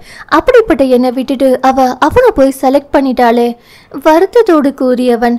அவளுக்கு அந்த நாதாரிய பத்தி சரியா தெரியல, தெரிஞ்ச அன்னைக்கு தான் இருக்கு அவனுக்கு சங்கு. கோபத்தோடு கூறியவன். அப்போ அவ மனசு ரொம்ப கஷ்டப்படும் இல்லையா நைனா? பாவம் நைனா. அவ மீண்டும் அவளிடமே வந்து நின்றவனை கட்டாயப்படுத்தி அவனது அறைக்குள் அழைத்து சென்ற காளிமுத்து அவனை படுக்கையில் படுக்க வைத்துவிட்டு அகல முயலும் போது அவன் தந்தையின் கையை பிடித்து தடுத்தான். நைனா, தனியா படுக்க ஒரு மாதிரியா இருக்கு, நீயும் இங்கே இரே நைனா. சின்ன குழந்தை போல் கேட்டவனை கண்டு அந்த தந்தையுள்ளம் உருகி போனது. நீ ஏயா இப்படி சொல்ற? உனக்காக தானப்பா நானும் அம்மாவும் உசுறு வாழ்றோம் என்றவர் மகன் காலடியில் அமர்ந்து அவன் கால்களை இதமாக பிடித்துவிட ஆரம்பித்தார். அகிலாண்டம் மகனின் அருகில் அமர்ந்து தலையை வருடி கொடுக்க அவன் அம்மா என்று அவர் மடியில் முகம் புதைத்து ஆறுதல் தேடினான். இதுவரை நிம்மதியில்லாது தவித்த அவனது மனது பெற்றோரின் அருகாமையில் சிறிது நிம்மதியுற்றது. அதில் ஆழ்ந்த நித்திரை அவனை சுகமாய் தழுவியது. அவன் உறங்கியதை அறிந்ததும் காளிமுத்து முதலுதவி பெட்டியை எடுத்து வந்து அவனது கை காயத்திற்கு மருந்திட்டு கட்டு போட்டு விட்டார். அந்த சிறு காயம் கூட அவரது இதயத்தில் இரத்த கண்ணீரை வரவழைத்தது. என்னங்க, கண்ணப்பாவை பார்த்தா பாவமா இருக்கு. அகிலாண்டம் கணவனிடத்தில் சொல்ல, உடம்பு சரியாகணும்னா கசப்பான மருந்தை குடிச்சுதான் ஆகணும். உன் மகன் நல்லா இருக்கணுமா வேண்டாமா? கணவனது வார்த்தையில் அகிலாண்டம் வாயை மூடிக்கொண்டார். ஆனாலும் மகனின் துன்பம் அவரை வதைக்கத்தான் செய்தது. மருத்துவமனை வராந்தாவில் அமர்ந்திருந்த கார்த்திகேயனுக்கு மிகவும் கவலையாக இருந்தது. அன்னைக்கு ஒன்றுமாகி இருக்கக்கூடாது என்று கடவுளிடம் வேண்டுதல் வைத்து கொண்டிருந்தான். அவனுக்கு சற்று தள்ளி அமர்ந்திருந்த ராகவேந்தர் அந்த நிலையிலும் மகனை முறைத்து கொண்டிருந்தார். எல்லாம் உன்னாலதாண்டா என்ற குற்றச்சாட்டு அவரது பார்வையில் தெரிந்தது. அது அவனுக்கு புரிந்தாலும் அவரை கண்டுகொள்ளாது அமர்ந்திருந்தான். 3 மணி நேரம் கழித்து மனோகரி நலமாகிவிட்டார் என்ற செய்தி வர இருவரும் அவரை பார்க்க சென்றனர். அம்மா, மனோ, கவலையுடன் தன்னை அழைத்த கணவன் மகன் இருவரையும் பார்த்தவர் கண்கள் கலங்கியது. எனக்கு ஒன்றும் இல்லை, மெல்ல புன்னகைத்தார் அவர். ரொம்ப பயமுறுத்திட்டீங்கம்மா. அவரது அருகில் அமர்ந்து அவரது தலையை வருடி கொடுத்தான் மகன். மறுபக்கம் அமர்ந்த ராகவேந்தர் பேச்சற்று போய் மௌனமாய் மனைவியின் கையை பிடித்து கொண்டு அமர்ந்திருந்தார். மனைவிக்கு வந்த நெஞ்சு வழியில் அவர் சற்று ஆடித்தான் போய்விட்டார். ஊருக்கு அவர் ராஜாவாக இருந்தாலும் வீட்டில் அவரது மகாராணி அன்பில் காதலில் கட்டுண்டிருக்கவே அவர் விரும்பினார். அந்த அளவுக்கு மனைவி மீது அவருக்கு காதல். மனைவியின் உடல்நிலை மகனின் செயலின் வீரியத்தை சற்று மட்டுப்படுத்தி இருந்தது அவரிடத்தில். கார்த்திக் அப்பா சொன்ன பேச்சு கேட்டு நடப்பா. அன்னையின் பேச்சில் அவனிடத்தில் பழையபடி இறுக்கம் வந்தது. அம்மா, ப்ளீஸ் என் வாழ்க்கைய என் விருப்பத்துக்கு வாழ விடுங்கம்மா என்ற மகனை கண்டு மனோகரி இயலாமையுடன் பார்த்தார். மனோ, இப்போ எதுக்கு இந்த பேச்சு? உன் மகனை நான் ஒன்றும் சொல்லலை, நீ பேசாம படுத்து ரெஸ்ட் எடு. மனைவியை சத்தம் போட்டு ஓய்வெடுக்க அவர் சொன்னதும் மனோகரி கண்மூடி ஓய்வெடுக்க இருவரும் வெளியில் வந்தனர். தன்னை கண்டுகொள்ளாது சென்ற மகனை கார்த்திக் 1 மினிட் என்று தடுத்து நிறுத்தியவர். அவர் சொன்னது காதில் விழுந்தாலும் திரும்பி பார்க்காமல் அவன் நின்றான். அந்த வார்த்தைகள் உன் அம்மாவுக்காக நான் சொன்னது, அதுக்காக உன்னை இஷ்டத்துக்கு விடுவேன்னு மட்டும் நினைக்காத என்றவர். ஒன்று நீயா திருந்தனும், இல்லை நான் திருந்த வைப்பேன் என்று மிரட்டலாய் சொன்னவர் அவனை திரும்பியும் பார்க்காது அவனை தாண்டி செல்ல, அப்போது கார்த்திக் அவரை பார்த்து உதிர்த்த நக்கல் சிரிப்பை அவர் உணரவில்லை. கட்டிலில் தன் முன் பரத்தி வைத்திருந்த பரிசு பொருட்களை சித்தாரா வைத்த கண் வாங்காமல் பார்த்து கொண்டிருந்தாள். அந்த பொருள் ஒவ்வொன்றும் கார்த்திக்கின் காதலை அவளுக்கு பறைசாற்றி கொண்டு இருந்தது. அவன் மண்டியிட்டு தன்னிடம் காதல் சொன்னதை இப்போது நினைத்து பார்த்தவள் முகம் வெக்கத்தில் சிவந்தது. கனவில் கற்பனையில் கூட அவள் கண்டிராத ராஜகுமாரன் அவன். அவனை வலிய வந்து அவளிடத்தில் காதல் சொன்னது அவளுக்கு அத்தனை சந்தோஷமாயிருந்தது. அதிகாலையில் எழுந்த ரூபினி நாத்தனார் அறையில் மின்விளக்கு எரிவதை கண்டு அங்கே வந்தாள். தன் வரவை கூட உணராமல் ஏதோ கனவில் இருப்பது போல் அமர்ந்திருந்த சித்தாராவை கண்டு மனம் துணுக்குற்றவளாய் அவள் அருகில் வந்தவள். சித்ரா, அன்னையின் அழைப்பில் திடுக்கிட்டு நிமிர்ந்தவள். விடிஞ்சிருச்சா அண்ணி? ஏதோ யோசனையில் இருந்துட்டேன், இதோ 1 நிமிஷத்தில் காபி போட்டு கொண்டு வரேன் என்றபடி அவசரமாய் எழுந்தாள் சித்தாரா. ரூபினி நல்லவளா இல்லை கெட்டவளா என்று இனம் பிரிக்க முடியாதபடியான ஒரு கதாபாத்திரத்தில் அவள் ஒரு காரியம் செய்தால் அதில் அவளது சுயநலம் 100% இருக்கும். திருமணமாகி வந்த புதிதில் நாத்தனாரை பாரமாக எண்ணியவள் தான் அவள். ஆனால் ஒற்றையாளாய் அத்தனை வேலைகளையும் இழுத்து போட்டு செய்யும் சித்தாராவை கண்டதும் அவளது அந்த பாரம் விலகிவிட்டது. சம்பளமில்லாத வேலைக்காரி வகையாய் சிக்கினாள் என்று எண்ணிக்கொண்ட ரூபினி சிரித்து பேசியே அவளை வேலை வாங்கி விடுவாள். இதை கணவன் மணிமாறனுக்கு தெரியாத வகையில் செய்வதில் ஜெகஜால கில்லாடியவள். மணிமாறன் நல்ல அண்ணன், கணவன், தகப்பன், மொத்தத்தில் நல்லவன். இப்போது ரூபினி ரூபினி கூடுதல் பொறுப்பாக தனது 3 வயது மகள் கனிஷ்காவை கவனிக்கும் பொறுப்பை சித்தாரா வசம் ஒப்படைத்திருந்தாள். கை குழந்தையில் இருந்து அவளை சித்தாரா வளர்ப்பதால் சின்னவளை என்றுமே அவள் பாரமாக நினைத்ததில்லை. கொஞ்சம் இரு, சித்தாராவை தடுத்த ரூபினி கட்டிலில் இருந்த பரிசு பொருட்களை சுட்டிக்காட்டி, இது என்ன என்று கடுமையுடன் கேட்டாள். அண்ணி கேட்டதும் சித்தாராவுக்கு பயத்தில் வியர்த்து வழிந்தது. அது அண்ணி. ஒன்றும் பேசாத ரூபினி நாத்தனாரை தீர்க்கமாய் பார்த்தாள். அந்த பார்வையே மேலே சொல் என்பது போல் இருந்தது. கார்த்திகேயன் தன்னிடம் காதல் சொன்னதை அப்படியே ஒப்புவித்தவள் பயத்துடன் அண்ணியை பார்த்தாள். அவங்க ரொம்ப நல்லவங்க அண்ணி. 1 வருஷமா அவங்க கம்பெனியில் வேலை பார்க்குறேன். அவரை பற்றி யாரும் தப்பா ஒரு வார்த்தை பேசியதில்லை. குணமும் ரொம்ப நல்ல மாதிரி என்றவளை முறைத்து பார்த்த ரூபினி, ஆனா அடிப்படையே சரியில்லையே சித்ரா. என்ன தான் ரூபினி சுயநலம் பிடித்தவளாய் இருந்தாலும் சின்ன பெண்ணான நாத்தனாரை எப்படியோ போ என்று விட்டேற்றியாய் விட முடியவில்லை. அவர் எல்லாத்தையும் என்கிட்ட சொல்லிட்டார் அண்ணி என்றவள் கார்த்திக் தன்னிடம் ஒளிவு மறைவில்லாமல் சொன்னது அனைத்தையும் ஒன்று விடாமல் கூறியவள். பிரச்சனை அப்படியே இருக்குதுதான் அண்ணி. ஆனால் அவர் என்னை ரொம்ப விரும்புகிறாரு. என்னை கல்யாணம் பண்ணிக்கணும்னு தான் நினைக்கிறாரு. என்னை கழட்டி விடணும்னு நினைக்கல. ஆனால் சித்ரா அண்ணி, எனக்கு யாரை பற்றியும் கவலை இல்லை அண்ணி. என் முன்னாடி அவர் மண்டியிட்டு காதல் பிச்சை கேட்டப்போ என் உயிர் அவரை பார்த்து கதறி துடிச்சது எனக்கு மட்டும்தான் தெரியும். அவருக்கு என்ன இல்லைன்னு ஏன் முன்னாடி மண்டி போட்டு கெஞ்சினாரு. அந்த நேரம் அவரோட காதல் மட்டும்தான் என் கண்ணுக்கு தெரிஞ்சது. மற்றது எல்லாம் பின்னுக்கு போயிருச்சு அண்ணி என்றவள். ப்ளீஸ் அண்ணி, புரிஞ்சுக்கோங்க. அன்னைங்கிட்ட நீங்கள் தான் எடுத்து சொல்லணும். அப்போ அவரை காதலிக்கிறதா முடிவு பண்ணிட்டியா? ஆமா அண்ணி, நான் இன்னும் என் முடிவை அவர்கிட்ட சொல்லலை. நேற்று நைட்டு முழுக்க யோசிச்சப்ப அவர் காதலை நான் ஏற்றுக்கிறது தான் சரியா படுது அண்ணி. கார்த்திகேயனை பற்றி ரூபினியும் கேள்விப்பட்டிருக்கிறாள் தான். நல்லவன் தான், மிக மிக நல்லவன் தான். ஆனாலும் இந்த காதல் இதுதான் அவளுக்கு பெரிதாக இடித்தது. பின் முடிவெடுத்தவளாய் சித்தாராவை நோக்கி, சரி உன் காதலுக்கு நாங்கள் சம்மதிக்கலன்னு வை, நீ என்ன செய்யறதா இருக்க? அண்ணி, நீங்களே இப்படி சொன்னா எப்படி அண்ணி? முதல்ல கேட்டதுக்கு பதில் சொல்லு சித்ரா. கண்டிப்பாய் கேட்ட அண்ணியை அழுத்தமாய் பார்த்தவள். எனக்கு அவர் தான் வாழ்க்கைன்னு நான் நேத்தே தீர்மானம் பண்ணிட்டேன் அண்ணி. இது அவர் பணத்துக்காக இல்லை அண்ணி, அவரோட குணத்துக்காக தான் அண்ணி. சித்தாராவின் வார்த்தைகளில் மெல்லிய புன்னகை தோன்றியது ரூபினிக்கு. அப்போ இன்னைக்கே உன் காதலை அவர்கிட்ட சொல்லிடு. ஆனா சீக்கிரம் கல்யாணம் பண்ணிக்க சொல்லு. ரொம்ப நாள் தள்ளி போற்ற வேண்டாம். பைசா செலவில்லாமல் நாத்தனார் பெரிய இடத்தில் வாழப்போவது அவளுக்கும் சற்று பெருமையாகத்தான் இருந்தது. மிஸ்ஸஸ் கார்த்திகேயனின் அண்ணி என்ற அடைமொழி சமுதாயத்தில் தனக்கு எத்தகைய பெருமையை தேடித்தரும் என்பதை ரூபினி உணர்ந்தே இருந்தாள். ஆனாலும் இந்த காதலில் பிரச்சனை இருக்கத்தான் செய்கிறது. அந்த பிரச்சனையை அவர்களது காதல் சரி செய்துவிடும் என்று நம்பினாள். அதைவிட இந்த பிரச்சனைக்கு எளிதில் தீர்வு கண்டுபிடித்த கார்த்திகேயன் மீது அவளுக்கும் சிறிது மரியாதை வந்திருந்தது. அதனால் தன் கணவனிடம் கூட சம்மதம் வாங்க வேண்டும் என்ற எண்ணம் இல்லாமல் தைரியமாக நாத்தனாரின் காதலுக்கு பச்சை கொடி காண்பித்து விட்டாள் அவள்.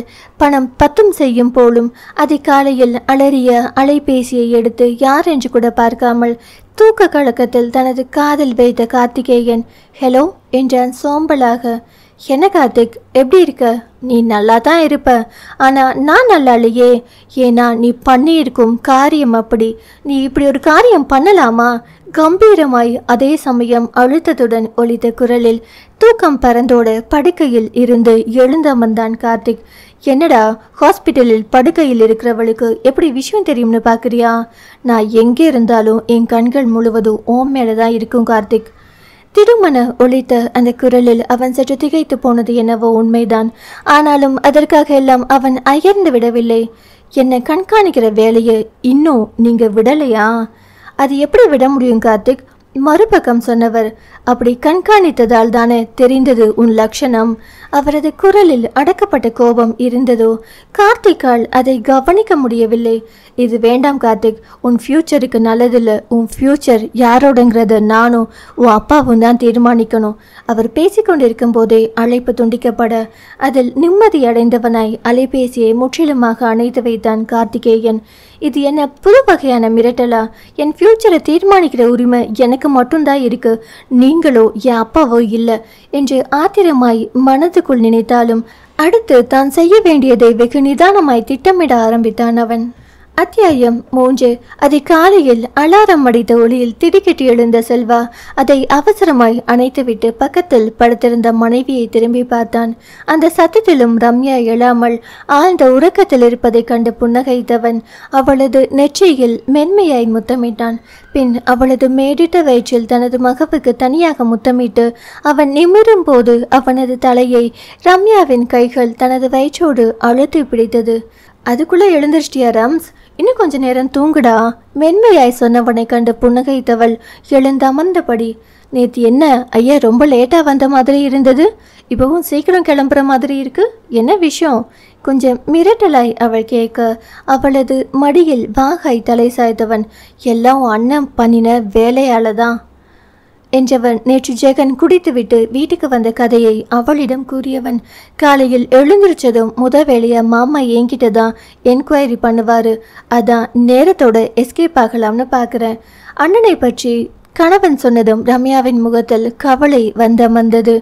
அண்ணா எப்போதான் சந்தோஷமா இருக்க போறாங்க? மனைவியின் குரலில் இருந்த கவலையை அவனும் உணர்ந்தானோ என்னமோ. செல்லம்ஸ், நீ வருத்தப்படாத, நான் அவன் கூட இருந்து அவனை பார்த்துக்கிறேன். அது எனக்கும் தெரியுங்க, ஆனாலும் ஒரு மனைவி கூட இருந்து கவனிக்கிறது மாதிரி நம்மளால அவரை கவனிக்க முடியாதுல்ல. சீக்கிரம் கல்யாணம் பண்ணிக்க சொல்லி நீங்களாவது அவர்கிட்ட சொல்லக்கூடாதா? அது ரொம்ப கஷ்டமாச்சே. மனதுக்குள் சொன்னாலும் அவளிடம் அவன் சொல்லிட்டு தான் இருக்கேன், கூடிய சீக்கிரம் நல்லது நடக்கும் என்றவன். சரி ரம்ஸ், மாமா ரவுண்ட்ஸ் போயிட்டு வரதுக்கு முந்தி நான் எஸ் ஆயிடுறேன் என்றவன் குளியலறைக்குள் புகுந்தான். குளித்து முடித்து வெளியில் கிளம்புவதற்கு ஏதுவாக உடையணிந்து வரவேற்பறைக்கு வந்தவனை அங்கு அமர்ந்து செய்தித்தாள் படித்து கொண்டிருந்த காளிமுத்து வரவேற்றார். அவரை கண்டதும் அவனது மனதில் பீதி கிளம்பியது. செல்வா, இங்க வா. மாமா? பவ்யமாய் அங்கே வந்தானவன். அவரின் சொல்லை மீறி அவனால் போக முடியாது. உட்காருடா. அதை வேற தனியா சொல்லணுமா என்று அவர் அவனை அதட்ட, சொல்லுங்க மாமா என்றபடி அமர்ந்தவனை அழுத்தமாய் பார்த்தார் காளிமுத்து. பையனை கேள்வி கேட்க முடியாம இவர் ஏன் உசுர வாங்குறாரே? மனதுக்குள் முணுமுணுத்தவன் வெளியில் அப்பாவியாய் அவரை பார்த்து வைத்தான். நேத்து என்ன நடந்துச்சு? ஒன்றும் நடக்கலையே மாமா. அப்போ எதுக்கு கண்ணப்பா தண்ணி அடிச்சான்? ஜெகன் மது குடித்ததற்கான காரணத்தை சொன்னால் வீணாய் அவரது மனம் வருத்தப்படும் என்று எண்ணியவன் அதை அவரிடம் இருந்து மறைத்தான். நேற்று லவ்வர்ஸ் டே மாமா, ஒரு பார்ட்டிக்கு போனோம்.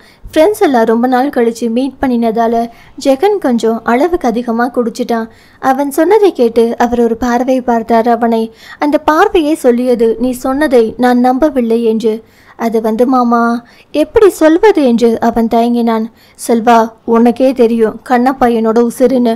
அவனுக்கு ஏதாவது ஒன்றுனா என்னால் பொறுத்துட்டு இருக்க முடியாது என்றவரின் கண்கள் கலங்கியது. எதற்கும் கலங்காத அஞ்சா நெஞ்சம் படைத்த தனது மாமாவின் பலவீனம் அவரது மகன் என்று அவனுக்கும் தெரியும். இதற்கு மேல் மறைத்து வைத்து எந்த பிரயோஜனமும் இல்லை என்று உணர்ந்த செல்வா அனைத்தையும் அவரிடத்தில் கூறிவிட்டான். அதை கேட்டு அசையாது அப்படியே அமர்ந்து விட்டார் அவர். மனதுக்குள் மிகவும் கலக்கமாய் உணர்ந்தார். நாளாக நாளாக மகனின் மனம் மாறும் என்றுதான் நினைத்தது தவறோ என்று இப்போது அவருக்கு தோன்றியது. இத்தனை நாட்களில் அவன் மறந்து போயிருப்பான் என்று நினைத்த விஷயத்தை இன்னமும் மகன் மறக்காமல் இருக்கிறான் என்றால் அந்த நினைவே சிலீர் என்று அவரது மனதில் திகிலை கிளப்பியது. தான் நினைத்தது ஒன்று, ஆனால் நடப்பதோ வேறொன்று. தவறு செய்து விட்டோமோ என்ற குற்ற உணர்ச்சியில் அவரது மனம் படபடவென அடித்து கொண்டது.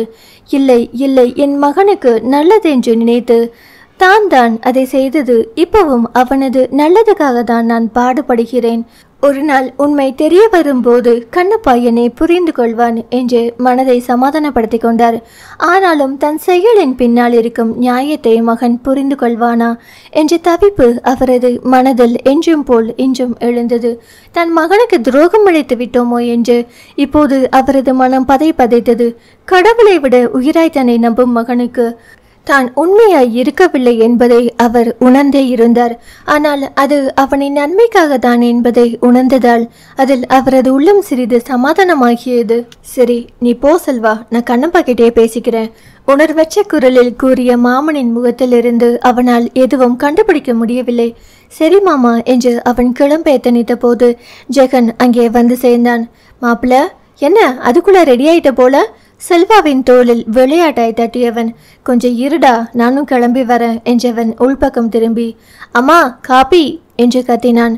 அப்புறம் நைனா, இன்னைக்கு நாட்டு நடப்பு என்ன என்று கேட்டுக்கொண்டே அவரது கையில் இருந்த செய்தித்தாளை பிடுங்கி அதில் கண்களை ஓட்டினான். அதற்குள் அகிலாண்டம் எல்லோருக்கும் காப்பி கொண்டு வர அதை வாங்கி உறிஞ்சு கொண்டே இருந்த மகனை பார்த்தார் காளிமுத்து. நேற்று அடித்த மது போதையின் உபயத்தால் கண்கள் சிவந்து அமர்ந்திருந்தவனின் தோற்றம் அவரது மனதை வெகுவாய் வருத்தியது. கண்ணப்பா, சொல்லு நைனா என்ற மகனை கண்டு அவருக்கு தான் பேசுவதற்கு தயக்கமாயிருந்தது. யார் எப்படி போனா நமக்கு என்னையா? நீ எதுக்கு அதை நினச்சி வீணா கவலைப்படுற? அவங்க வாழ்க்கையை அவங்க பார்த்துக்குவாங்கய்யா. இதை நினச்சி நம்ம கவலைப்பட்டு என்ன செய்ய முடியும்? தந்தையின் பேச்சை கேட்டு செல்வாவை முறைத்த ஜெகன், நைனா என்று அவரது பேச்சை ஆட்சேபித்தான். அது எப்படி நைனா சும்மா பார்த்துட்டு போக முடியும்? நான் காதலிச்ச பொண்ணுக்கு என் கண்ணு முன்னாடியே அவன் துரோகம் பண்ணுறான். அதை பார்த்துட்டு ரசிச்சுட்டு வர சொல்றியா? நான் என்ன சைக்கோவா? அவள் கஷ்டப்படுறதை பார்த்து சந்தோஷப்படுறதுக்கு? அவளுக்கு ஒன்றுனா நான் சும்மா இருக்க மாட்டேன். அவளுக்கு யாரும் இல்லைன்னு நினச்சிட்டு அவன் ஆடுறானோ?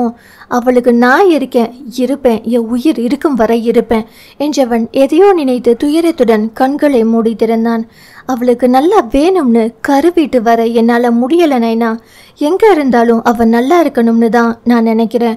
அவளுக்கு என்னை பிடிக்கலன்றதுக்காக அவள் வாழ்க்கை நாசமாக போகணும்னு நான் நினைக்கல. அவள் சந்தோஷமாக இருக்கணும்னு தான் நான் நினைக்கிறேன். அவள் சந்தோஷத்துக்காக நான் எதையும் செய்ய தயாராக இருக்கேன், எதையும் என்று அழுத்தமாய் சொன்னவனின் மனதில் அப்போதுதான் அந்த எண்ணம் எழுந்து அழுத்தமாய் படிந்தது. மகனின் வார்த்தைகள் ஒன்றென்றும் காளிமுத்துவின் மனதில் அதிர்வலைகளை ஏற்படுத்தியது. கண்ணப்பா, இந்த வம்பு எல்லாம் நமக்கு வேண்டாம்பா, அகிலாண்டம் பயத்துடன் மகனிடம் கூறினார். நான் யாரோடைய வம்புக்கு போகலம்மா, அவள் வாழ்க்கையை சரி பண்ண தான் போகிறேன். முதல்ல நீ உன் வாழ்க்கையை சரி பண்ணு. உனக்கு 31 வயசாச்சு, அதை பற்றி கொஞ்சமாவது யோசிச்சு பார்த்தியா? அன்னை சொன்னதும் எழுந்து அவர் அருகில் வந்தவன் அவரது நாடியை பற்றி கொஞ்சிக் கொண்டே, உனக்கு என்ன, இப்போ நான் கல்யாணம் பண்ணிக்கணும் அவ்வளவுதானே, கூடிய சீக்கிரம் பண்ணிக்கிறேன் என்றவன் முகத்தில் புன்னகை இருந்தாலும் அவனது மனதில் தீவிர சிந்தனை ஓடிக்கொண்டிருந்தது. அதை கேட்டு காளிமுத்து, அகிலாண்டம், செல்வா மூவரின் மனமும் மகிழ்ந்தது. இவ்வளவு நேரம் தான் கவலைப்பட்டது எல்லாம் வீணென்றே தோன்றியது காளிமுத்துவிற்கு. மனதுக்குள் பெருத்த நிம்மதி எழுந்தது. மச்சி, ரொம்ப சந்தோஷமா இருக்கு. செல்வா அவனை அணைத்து கொண்டான். அதை கண்டு தனக்குள் சிரித்து கொண்ட ஜெகன் தனது அறையை நோக்கி சென்றான். செல்வா காரை ஓட்ட பக்கத்தில் அமர்ந்திருந்த ஜெகனோ தீவிர சிந்தனையில் இருந்தான். மாப்பிள்ள, எனக்கு அவனை பற்றின ஃபுல் டீட்டெயில்ஸ் வேணும். இன் அண்ட் அவுட் எல்லாம், அதுவும் இன்னைக்கேனா கொஞ்சம் கஷ்டமாச்சு. ஒரு 2-3 நாளுனா ஏற்பாடு பண்ணிடலாம் என்ற செல்வாவிடம், இல்லை எனக்கு இன்னைக்கே வேணும் என்று அடம் பிடித்தவனை கண்டு, அவனை பற்றி தெரிஞ்சு நீ என்ன பண்ண போற? அவனை கல்யாணம் பண்ணிக்கலாம்னு இருக்கேன் என்றான் ஜெகன் நக்கலாய். அவனா நீ? பதிலுக்கு செல்வாவும் நக்கலாய் சொல்ல அதை கேட்டு ஜெகன் வாய்விட்டு சிரிக்க அவனோடு செல்வாவும் இணைந்து கொண்டான். இப்போ சொல்லு மச்சி, அது எதுக்கு உனக்கு? எனக்கு என்னமோ அவன் பெரிய பிளான் போடுற மாதிரி இருக்கு. இல்லைனா இப்படி ஒரு காரியம் பண்ண துணிய மாட்டான். எங்கேயோ இடிக்குது மாப்பிள்ள, அது என்னன்னு தான் புரிய மாட்டேங்குது என்று யோசித்தவன், என்ன இருந்தாலும் அவன் படித்த கிரிமினல்டா, அவனை பற்றியெல்லாம் நமக்கு யோசிக்க வராது. இந்த மாதிரி நேரத்தில் எப்படி அழகா பிளான் பண்ணி காயை நகர்த்தி இருக்கான் பாரு. ஜெகன் கார்த்திக்கின் புத்திசாலித்தனத்தை மெச்சியதை கேட்டு, உன் அரியரை கிளியர் பண்ணுன்னு நான் தலைப்பாடாக அடிச்சுக்கிட்டேன், நீ கேட்டியா? அப்படி கிளியர் பண்ணியிருந்தா நீயும் படித்து கிரிமினல் ஆகியிருக்கலாம் இல்லை? சிரியாமல் சொன்ன செல்வாவின் முதுகில் சிரித்தபடி 2 அடி போட்ட ஜெகன், போடா, 4 வருஷம் இன்ஜினியரிங் காலேஜில் குப்பை கொட்டுனதே என் நயனாவுக்காக தான். அதுக்கு நான் என்னமோ பெரிய இன்ஜினியர் ஆகணும்னு ஆசை. அதுக்காக சும்மா காலேஜ் பக்கம் போனேன். இதில் என்னைய படிக்க வேற சொல்கிறியா? காலேஜ் போனோமா, 4 ஃபிகர்களை சைட் அடித்தோமா, அதில் 1-2 உஷார் பண்ணோமான்னு லைஃப்பை என்ஜாய் பண்ணுறதை விட்டுட்டு படிப்பு எக்ஸாம்னுட்டு அது எனக்கு சுத்தமாக பிடிக்கலடா. அவன் சொன்னதை கேட்டு செல்வாவுக்கு சிரிப்பு வந்தது. வராத படிப்பை வானா அது எப்படி வரும்? சரி, அதை விடு என்ற ஜெகன் சீரியஸாய் பேச துவங்கினான். அப்புறம் அவளை பற்றின டீட்டெயில்ஸும் எனக்கு வேணும் என்றான் ஜெகன் மெதுவே. அது எதுக்குடா உனக்கு? திகைப்பாய் நண்பனை பார்த்தான் செல்வா. இதில் பெரிய சிக்கல் இருக்குமோன்னு எனக்கு தோணுதுடா என்றவன் எதையோ தீவிரமாய் யோசிக்கும் பாவனையில் இருக்க, சரி அப்படியே இருந்தாலும் இதுக்கு உன்னால என்ன பண்ண முடியும்? செல்வா சொன்னதை கேட்டு பெருமூச்சு விட்டவன், ஒன்றும் பண்ண முடியாதுதான், ஆனால் கல்யாணம் பண்ண முடியும், அவளோட கஷ்டத்தை குறைக்க முடியும், அவ்வளவுதான் என்னால் பண்ண முடியும். அப்போ நீ விழி விரிய அவனை பார்த்த செல்வாவை கண்டு, டேய் முதல்ல ரோட்டை பார்த்து காரை ஓட்டுடா. ஆனா ஊனா அந்த காலத்து ஹீரோயின் மாதிரி கண்ணாக்களை விரிச்சு என்னைய உத்து பார்த்துட்டு அவனை அதட்டியவன், நான் கல்யாணம் பண்ண போறேன்னு சொன்னதை கேட்டு நீ ஏன்டா அதிர்ச்சி ஆகுற? அப்பா சாமி, நீ சொன்னதை கேட்டு மயக்கம் போடாம இருந்தேனேன்னு சந்தோஷப்பட்டுக்கோ என்றவன், இது மாமாவுக்கு தெரிஞ்சா என்னாகும்னு உனக்கே தெரியும் தானே? நயனாவுக்கு தெரிஞ்சா தானே? நான் மாமா கிட்ட எதையும் மறைக்க மாட்டேன். இதை நீ மறைச்சுதான் ஆகணும் மாப்பிள்ள. எனக்குமே இது அவருக்கு தெரியாம செய்ய கஷ்டமா தான் இருக்கு. அவர் ஒன்று மறுத்து சொன்ன பிறகு அதை செய்ய என்னால் முடியாதுடா. அதான் இதை அவர்கிட்ட சொல்ல வேண்டாம்னு பார்க்குறேன். இதை செஞ்சதுக்கு அப்புறம் என்னால் அவரை ஈஸியாக சமாளிக்க முடியும் என்றவனிடத்தில் என்ன சொல்வது என்று செல்வாவுக்கு தெரியவில்லை. எனக்கு பயமா இருக்குடா மச்சி. ஆஹா, வில்லன் சிரிப்பு சிரித்த ஜெகன், பயப்பட வேண்டியது நான் தானடா, நீ எதுக்கு சும்மா பயப்படுற? உன் கூட இருக்கேன்ல, அதுக்கு தான் என்ற செல்வா மேலே பேச்சை வளர்க்காமல் காரை ஓட்டினான். ஜெகனும் பேசாமல் தனக்குள் யோசித்து கொண்டு வந்தான். மனோ, இப்போ உடம்பு எப்படி இருக்கு என்று கேட்டுக்கொண்டே மனைவி அருகில் வந்தார் ராகவேந்தர். இப்போ பரவாயில்லங்க. எப்போ நம்ம வீட்டுக்கு போக போறோம்? மருத்துவமனையின் மருந்து நெடி பிடிக்காமல் மனோகரி கேட்டார். நாளைக்கு போகலாம். எங்க மனசுக்கு ஒரு மாதிரியா இருக்கு. திருப்பதி வர போயிட்டு வரலாமா? இப்போ எதுக்குமா? நேர்த்தி கடன் செலுத்தாததால இப்படியெல்லாம் நடக்குதோன்னு பயமா இருக்கு.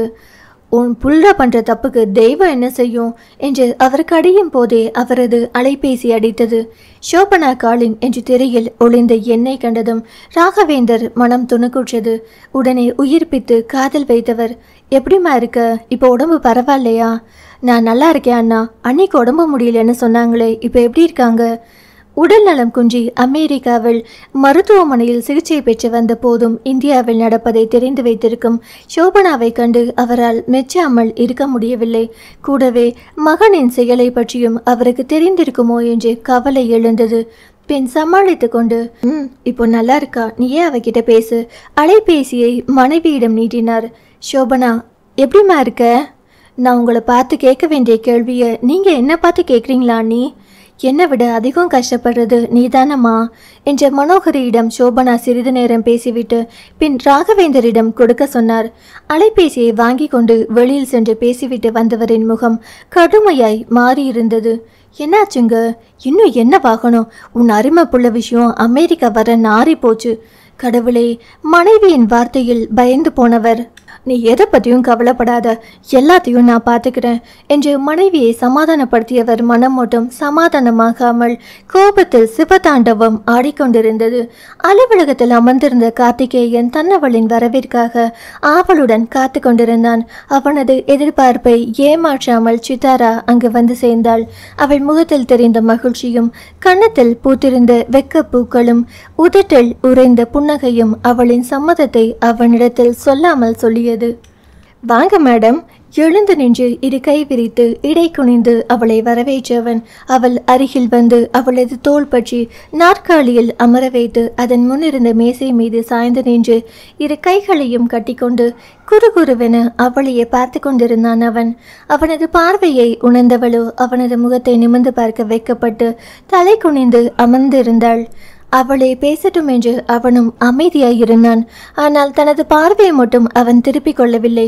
அவன் தன் பதிலை எதிர்பார்த்து காத்திருப்பது புரிய அவள் தனது தயக்கத்தை விட்டு ஒழித்தவளாய், எனக்கு சம்மதம் என்றாள் மெதுவே.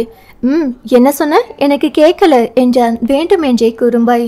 அதில் அவனை நிமிர்ந்து பார்த்தவள் அவன் கண்ணில் வளைந்த குறும்பில் மனதை பறி கொடுத்தவனாய் அவனை இமைக்காது பார்க்க அவளது பார்வை அவனது மனதை உருக்க அதற்கு மேல் கட்டுப்படுத்த முடியாதவனாய் மை பேபி என்று அவளை தன் வயிற்றோடு சேர்த்து அணைத்து கொண்டான். அதில் உள்ளம் கரைந்த பாவை அவளும் அவனுள் சுகமாய் புதைந்து போனாள். ஐ லவ் யூன்னு சொல்ல மாட்டியா? அவளது காதல் கிசுகிசுத்தவனை ஏறிட்டு பார்த்தவள் வெக்கத்தில் தலை குனிய, ப்ளீஸ் பேபி என்று அவன் கெஞ்ச, ஐ லவ் யூ என்றவள் தனது வெக்கத்தை மறைக்க மீண்டும் அவனது வயிற்றில் முகத்தை புதைத்து கொண்டாள். அவளது செயலில் மகிழ்ந்து போனவன் வாய்விட்டு சிரித்தபடி அவளை இறுக அணைத்து கொண்டான். எவ்வளவு நேரம் அப்படியே செஞ்சதோ அவன்தான் அவளை விட்டு விலகி நின்றான். இது சரி வராது, சீக்கிரமே நம்ம கல்யாணம் பண்ணிக்கிறது தான் நல்லது. தான் சொல்ல நினைத்ததை அவன் கூறியதும் அவளது முகம் பூவாய் மலர்ந்தது. நானும் அதை தான் நினைச்சேங்க, நீங்களே அதை சொல்லிட்டேங்க என்றவள். எனக்கு ரொம்ப பயமா இருக்கு என்றாள் திடுமென. ஏன், என் மேல நம்பிக்கை இல்லையா? ஐயோ, அப்படியெல்லாம் இல்லைங்க, யாராவது நம்மளை பிரிச்சிடுவாங்களோன்னு தான். அதில் முகம் இறுகியவன். யாரும் நம்மளை பிரிக்க முடியாது, அந்த கடவுளுக்கு கூட அந்த சக்தி கிடையாது என்றவன் கலங்கிய அவளது முகத்தை கண்டு மனம் இறங்கியவனாய், இன்னும் ஒரு வாரத்தில் நம்ம கல்யாணம் பண்ணிக்கலாம். அவனின் வார்த்தைகளில் அவளது மனதில் மகிழ்ச்சி, நிம்மதி ஒருங்கே தோன்றியது. இப்போது அவனை இருக்கரம் கொண்டு அணைத்து கொண்டாள். அவளது அந்த சிறு செயல் அவனை அத்தனை மகிழ்ச்சியில் ஆழ்த்தியது. பதிலுக்கு அணைத்தவனின் அணைப்பு அவளை யாருக்காகவும் விட்டு கொடுக்க மாட்டேன் என்பது போல் இறுகி போயிருந்தது. அன்றிரவே ஜெகனிடம் கார்த்திகை பற்றின விவரங்களை சேகரித்து கொடுத்து விட்டான் செல்வா. அதை வாங்கி பார்த்தவன் ஒன்றும் பேசவில்லை, ஏதோ யோசனையில் ஆழ்ந்தான். அவளை பற்றின டீட்டெயில்ஸ் எங்கடா? அது எதுக்கு மச்சி என்று கேட்ட செல்வாவை முறைத்தவன் ஒன்றும் பேசாது கையை நீட்டினான். வேறு வழியின்றி அதை செல்வா அவனிடம் நீட்ட அதை அவசரமாய் வாங்கி பிரித்தவன் அதில் இருந்த அவளது புகைப்படத்தை ஒருவித வழியுடன் பார்த்தான். காதலாய் பார்க்க வேண்டிய காதலியை மனதில் வழியோடு பார்க்க நேர்ந்த அவலத்தை கண்டு அவனால் வருந்தாமல் இருக்க முடியவில்லை. எத்தனை காதலடி பெண்ணே உன் மீது, அத்தனையையும் ஒற்றை வார்த்தையில் எப்படி உன்னால் உதறி தள்ள முடிந்தது? என்னால் அது முடியவில்லை ஏடி, அந்த விந்தையை எனக்கு கொஞ்சம் சொல்லி தருகிறாயா? அவனது காதல் கொண்ட மனம் அது பாட்டுக்கு தானாக புலம்பியது.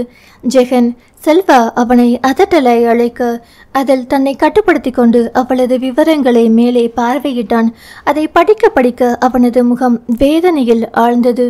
மனதுக்கு பாரமாயிருக்க அதை மேசை மீது தூக்கி போட்டவன் கண்களை மூடிக்கொண்டு அமைதியாய் அமர்ந்திருந்தான். அவனது மனமோ எரிமலையாய் குமரி கொண்டு இருந்தது. மச்சி, செல்வா மெதுவே அழைக்க அதில் கண்களை திறந்தவன். நான் சொல்லல மாப்பிள்ள, அவன் பக்கா கிரிமினல்னு. எங்க அடிச்சா அவளுக்கு வலிக்கும்னு தெரிஞ்சு அடிச்சிருக்காண்டா. இப்போ அதை விட அதிகமாக அவளுக்கு வலிக்க வைக்க நினைக்கிறான்டா. ஆனால் நான் அதுக்கு விட மாட்டேன்டா, என் உயிர் இருக்கிற வரைக்கும் விட மாட்டேன்டா ஆத்திரத்துடன் சொல்லியவன் செல்வாவிடம். அந்த ஷாஸ் எல்லாம் எந்த வேலை இருந்தாலும் பரவாயில்ல, ஒன்று விடாம வாங்கிரு. அப்படியே அந்த வெளிநாட்டுக்காரனை சந்திக்க ஏற்பாடு பண்ணு. நானா அவனானு ஒரு கை பார்த்துடலாமாப்புல. வெறியோடு கத்தியவனை செல்வா கவலையாய் பார்த்தான். மச்சி, இது சரி வருமா? ஏன் சரி வராது? இதற்கு பணம் அதிகம் தேவைப்படும். என்கிட்ட இல்லாத பணமா மாப்பிள்ள? இருமாப்பாய் வந்தது ஜெகனின் வார்த்தைகள். இருந்தாலும் மொத்த பணத்தையும் நான் சம்பாதிக்கிறது யாருக்காகடா? சும்மா இருக்கிற பணம் அவளுக்காகவாவது உதவட்டுமே. என்ன மாதிரியான காதல் இவனது என்று பிரமிப்பாய் இருந்தது செல்வாவுக்கு. மச்சி, அப்போ உன்னை மனுஷனா கூட நினைச்சு பார்த்திருக்க மாட்டா. ஆனா நீ என்று நிறுத்தியவன். உண்மையில் நீ கிரேட்டா என்று பாராட்ட. ஆனா நான் அவளை என் உயிரா தாண்டா நினைக்கிறேன், அது போதாதா என்றவன். மாப்பிள்ள, நாளைக்கு அவளை கடத்துறோம், கல்யாணம் பண்ணிக்கிறோம். மச்சி, அலறிய செல்வாவை கண்டு தான் கூறியதன் அர்த்தம் உணர்ந்து நாக்கை கடித்து கொண்ட ஜெகன், ஹீ ஹீ, அது ஒரு ஃப்ளோவில் வந்துருச்சு மாப்பிள்ள. சாரிடா, நான் அவளை கல்யாணம் பண்ணுறேன், போதுமா என்று அசடு வழிய. நல்லா வந்துடும் என் வாயில என்று அவனை கடிந்த செல்வா. நாளைக்கு படத்தோட பூஜை இருக்கேடா, அப்புறம் இன்னும் ஒரு வாரத்துக்கு டைட் ப்ரோக்ராம் இருக்கேடா. ஓ, அப்போ ஒரு வாரம் கழிச்சு நாம் அவளை கடத்துறோம் என்று ஈஸியாய் ஜெகன் சொல்ல. டேய், என்னமோ ஷாப்பிங் போகிறோம்னு சொல்கிற மாதிரி அசால்ட்டா திரும்ப திரும்ப அதையே சொல்லாதடா. நீ பேசுறது என்னமோ எனக்கு வில்லன் பேசுகிற மாதிரியே இருக்குடா என்றவன். ஆமாம், நீ ஹீரோவா இல்லை வில்லனா?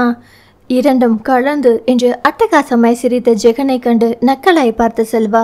கடைசியில் நீ காமெடி பீஸாகாம இருந்தா சரிதான் என்றான் நம்மட்ட சிரிப்புடன். அதை கேட்டு பாறை போல் கடினமானது ஜெகனின் முகம். ஏற்கனவே ஒரு தடவை காமெடி பீஸா மாறி நான் தோத்து போயிட்டேன்டா. ஆனா இந்த முறை அப்படி தோக்க மாட்டேன். இனி no sentiment, only action road தான் என்றான் கண்களில் வெறியுடன்.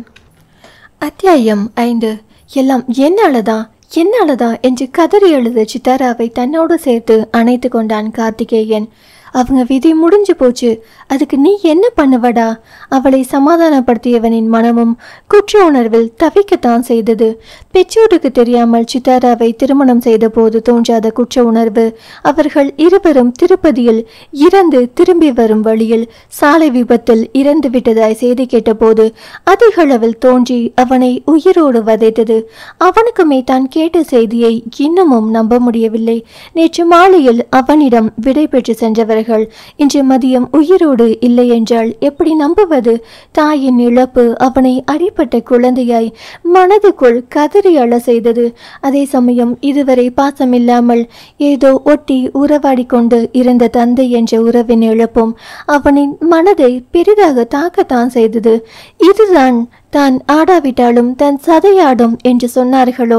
அழும் மனைவியை சமாதானம் செய்வதா, இல்லை திக்கு தெரியாத காட்டில் தனித்து விடப்பட்டது போல் தவிக்கும் தன்னை எண்ணி தானே அழுது கரைவதா?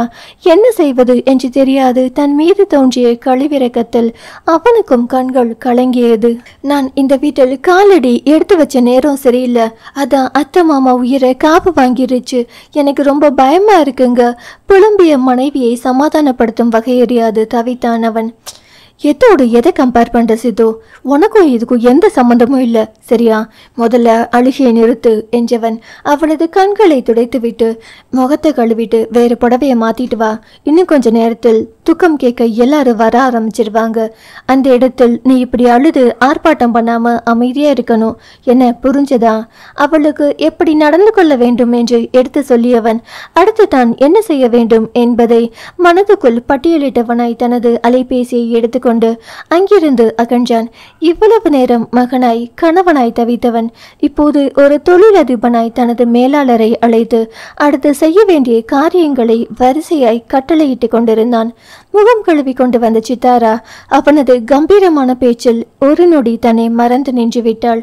அவன் அலைபேசியில் பேசிக்கொண்டே என்ன என்பது போல் அவளை பார்க்க ஒன்றுமில்லை என்று தலையசைத்துவிட்டு புடவை மாட்ட சென்றாள். கார்த்திக் தானும் கிளம்பி மனைவியோடு வரவேற்பறைக்கு வந்தவன் வீட்டில் வேலை செய்பவர்களை அழைத்து விஷயத்தை கூறி அதற்கான ஏற்பாட்டை அவர்களை பார்க்கும்படி பணித்துவிட்டு சித்தாராவை அழைத்து கொண்டு பெற்றோரின் உடலை வைத்திருக்கும் மருத்துவமனையை நோக்கி கிளம்பி சென்றான். அவன் மனதில் 1000 எண்ணங்கள் எழுந்து அவனை அடியோடு புரட்டி போட்டது.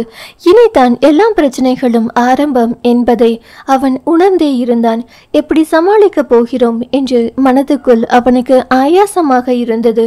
கணவனது முகத்தில் இருந்த கலக்கத்தை கண்ட சித்தாரா அவனது கையோடு தன் கை கோர்த்து அழுத்தி ஆறுதல் படுத்த அதில் மனம் தெளிந்தவனாய் அவள் முகம் பார்த்தவன் மெல்ல புன்னகைதான். மனைவியின் முகத்தை பார்த்ததும் அவளுக்காக எதையும் செய்ய அவன் மனம் துணிந்தான்.